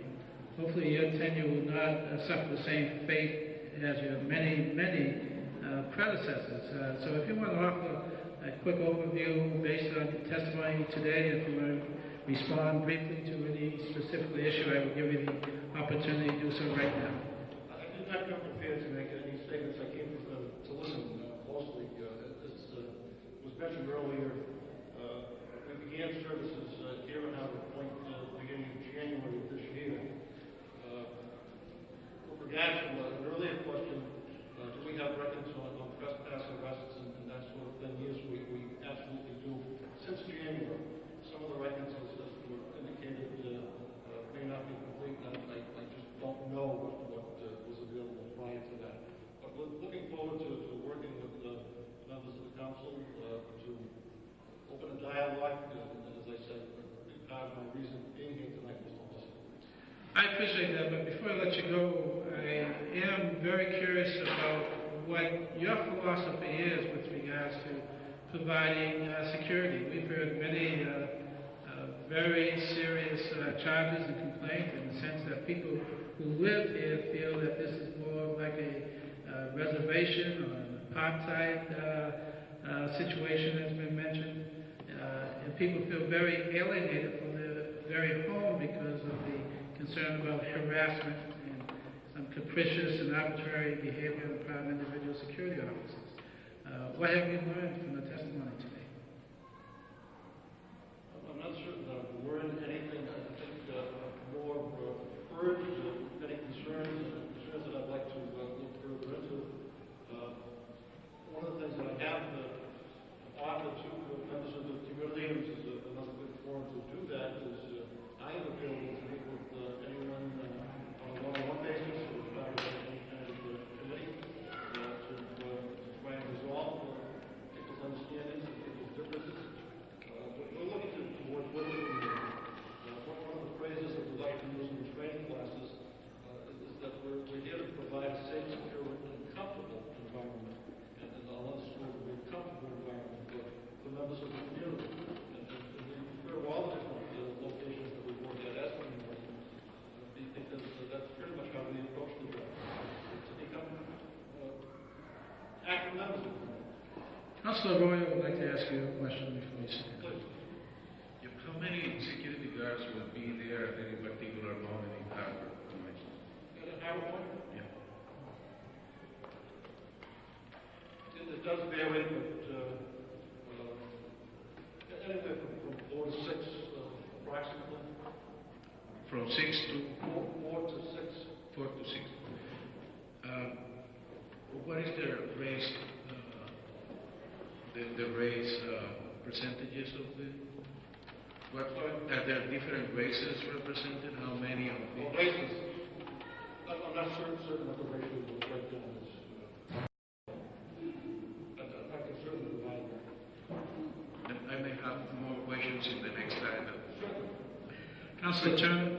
Could we ask you to provide us a record from January on of all calls made to the Boston Police Department, what the purpose of those calls were, as it relates to security issues at Harbor Point, what the purpose of those calls were, and what happened in terms of police action and any court action? I'd have to dig through the records. We don't keep them in quite that fashion. I can provide certainly at least a partial listing of that. Not every incident when we ask the Boston Police support or involvement necessarily is going to result in an incident report. We may request their presence as a preventative safety measure and find out that there's no reason to proceed further, in which case we would not have a record. Certainly all arrests are reported and incidents provide that kind of information. Well, if you could provide all information you have available to you in terms of calls to the department and what actions happened in terms of arrests and court proceedings. Secondly, any information you have in terms of complaints filed against officers, as well as any, did you receive information from the prior security company assessing the workers who were interested in continuing working at Harbor Point? The answer is no. What we did was we conducted interviews with those persons that were interested in coming on board with us. We conducted our own background checks and reference checks and going through our own employee screening process. As part of those background checks, did you talk with task force members or residents of the Harbor Point in order to assess the attitude, the perspective of people in terms of the attitudes and behaviors of those officers? Unfortunately, we were not able to. The opportunity to provide the services came on us rather suddenly. We actually, to begin with the services here, brought in many of our own people because it was taking us a bit longer to background and all the interviewing that was required. Okay, thank you. And finally, what directive directives did you receive from the management concerning the treatment of residents at Harbor Point? I wouldn't say that we received any directives. I think the issue was really on the other floor, where we were questioned at length as to our philosophy and approach in terms of our providing security services and carrying out some of our police responsibilities, which on the whole are very small as opposed to security and I want to thank you very much, and when we continue this hearing, I will have you and others testify to complete your testimony. Councilor Chen? Is there any, does your firm in general conduct trainings with the officers in terms of racial sensitivity? Yes, we do. Have you done one here with the officers who work at Harbor Point? We have not completed that yet. Could you provide us a copy of the curriculum that you use for that training, just so we can have a perspective on how you go about training officers on those issues? Thank you. This time, thank you very much for your testimony and your patience, and I'm glad you were here to listen. I'd like to ask one of Boston's finest to take the microphone and thank him too for his patience. And for the record, I'd like to have your name and, in this case, your rank. My name is Herbert White, and I'm rank sergeant, and I'm the community service supervisor for District 11, which covers Harbor Point. I didn't think I could sit down for 3.5 hours. Congratulations. If I may start right off with Councilor Turner's remarks, I forgot where I was going to go with that. Oh, of the reports. We can provide you with a printout of all the reports or calls for service at any given point in the district, including Harbor Point. And because I didn't really get any prior notice here, I didn't come prepared as some others. And I really did come to listen, and I heard a lot. Well, I'd like to say that there were 32 calls for service at Harbor Point last month. 7 of those ended up in being a report made. And unfortunately, I don't have the report, but there was an arrest on the 28th, which was yesterday, trespassing. Probably was Mr. Trump, as he had said. I'm not sure, because I don't have that report. I'd like to say that Mr. Don Muhammad said he was over there. I've been on the job for 33 years. I grew up here in Boston, and I was over there in the 50s also. And there was very little trouble. It was very decent place back then, as I'm sure they're working at it being now. And, you know, I don't have much more to add to what went on. The trespass issue, my take on that was that the Boston police arrest for trespassing when there's a notice. When there was a notice, the notice has to be posted, or they refuse to leave the premise of the property in the presence of a police officer. I don't know about this letter. And too well versed in that. Officer Johnson has been with the CSO office there for 10 years, and we do get it in the mail from time to time for different properties, and they're recorded in District 11. I'm not sure how many they have, but I can certainly find out for you in the future. Sergeant, I just have one follow-up question, and we won't be able to explore it too deeply this evening. Concerning Rule 400, briefly tell the public what Rule 400 is, and what responsibilities or role the Boston Police Department plays with regards to supervision of private security and training. And we'll have to end it there, unfortunately. There are many other issues, of course, we want to explore with you. All right, so Rule 400 applies to security companies of all types, whether it's private investigation, whether it's security officers, armed or not armed. It's anybody who's licensed through the Commonwealth and through the City of Boston to do security work. The Boston Police Commissioner oversees all security companies, issuance of permits and weapons. If they go through the Boston Police Department, it's solely up to the commissioners whether they receive permits to carry them on an individual basis.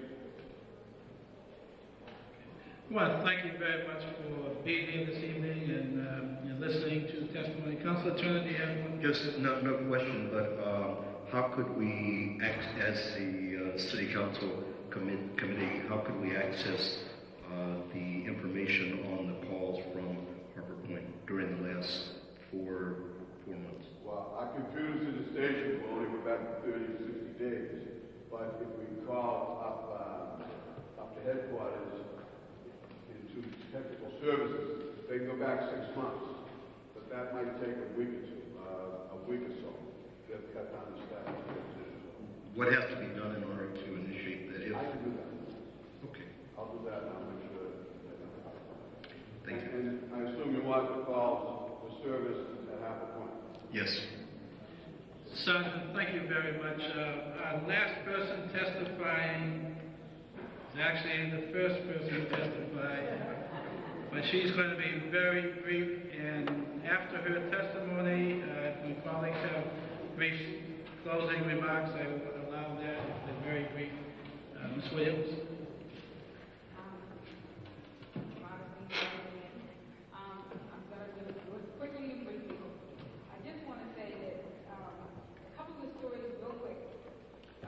Security is saying that they don't go outside of the development. I witnessed security on Mt Vernon with Boston Police. This story, they followed just out market and they stopped them. I heard the chief of police tell them, you have a trespass as of this moment. You have a trespass at this moment. You cannot come on this property. They just lifted that trespass because I mentioned it to somebody, but we're bringing that case today. So that was one of the women that they took the trespass off. That's one. Mason, there was a Mason case a couple of months ago where the officer was seeing someone who looked suspicious, and because they looked suspicious, they made the person. A week later, they bring him to court, and they said that they expelled a police officer. He was never arrested for any charges, but they made him. And one of the other things I can say, I also sit on the task force.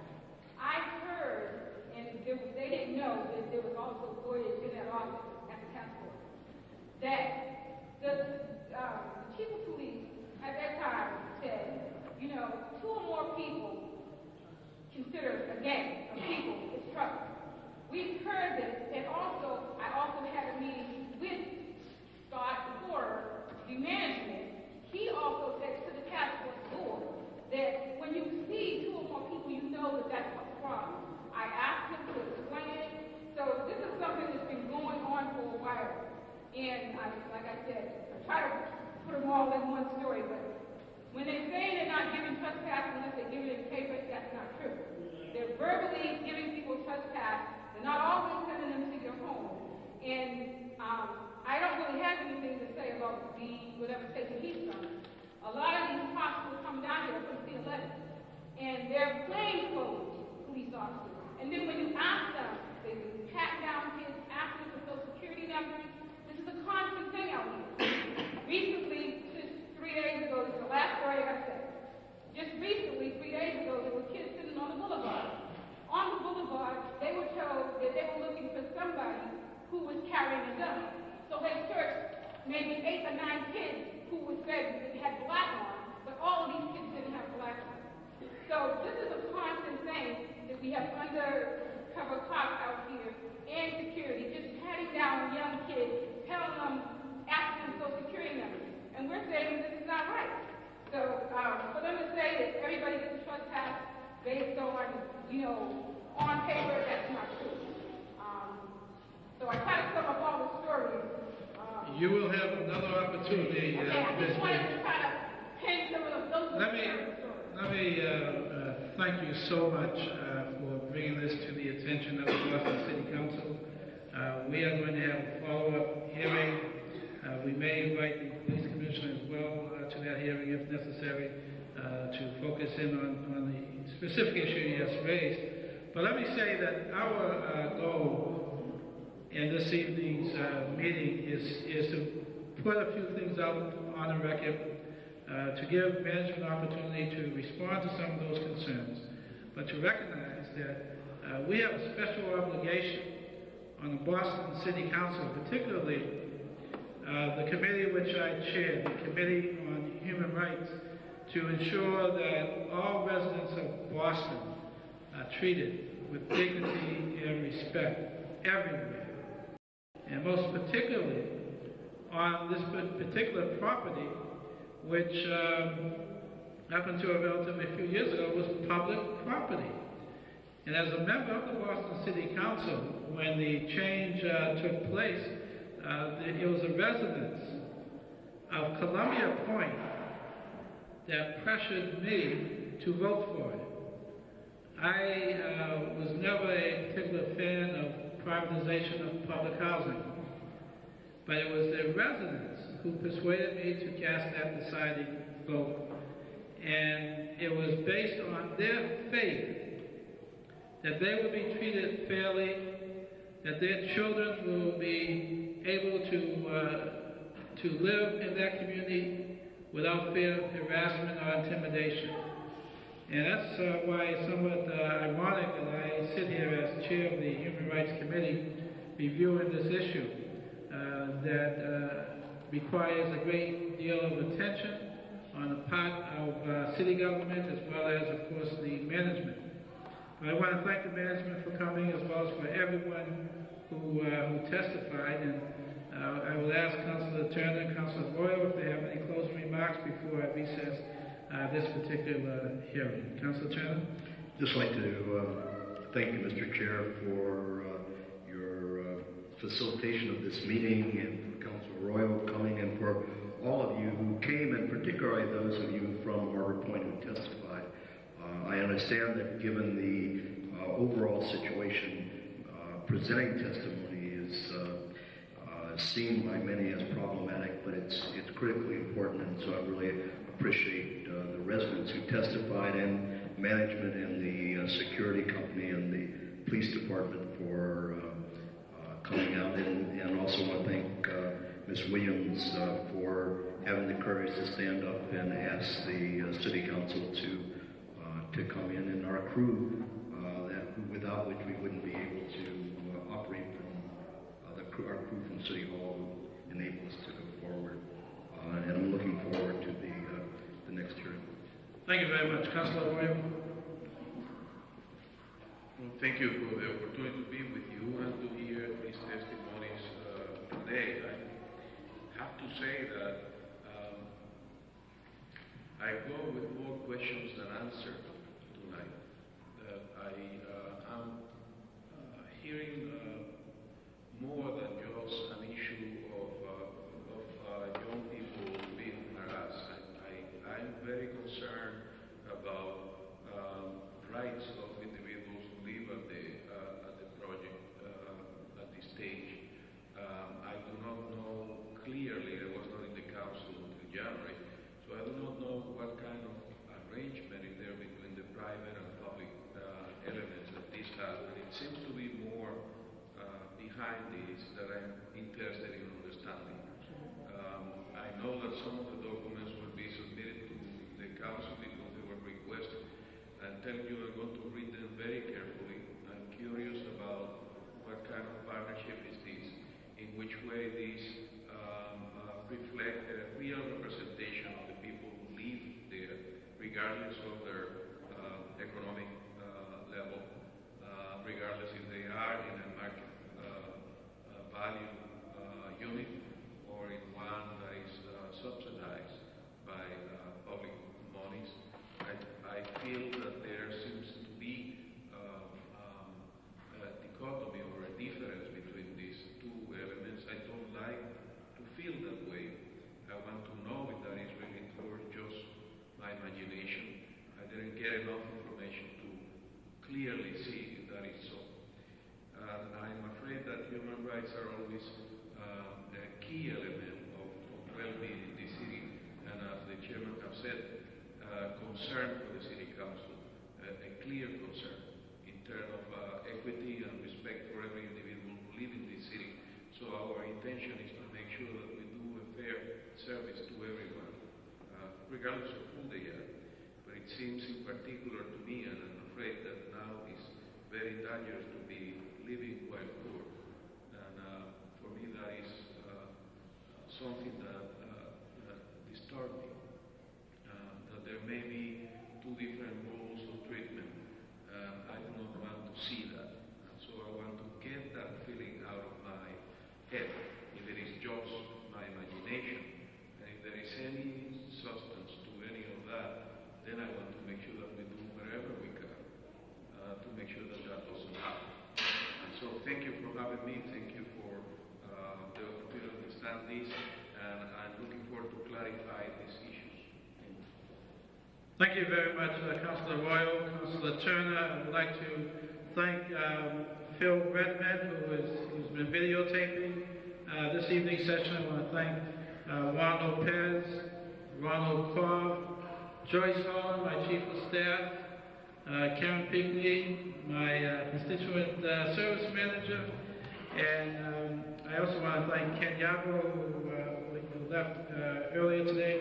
But most of all, I want to thank the residents of Harbor Point for having the courage to raise these questions that have yet to be resolved. I also want to thank the management and their representatives for being here this evening as well.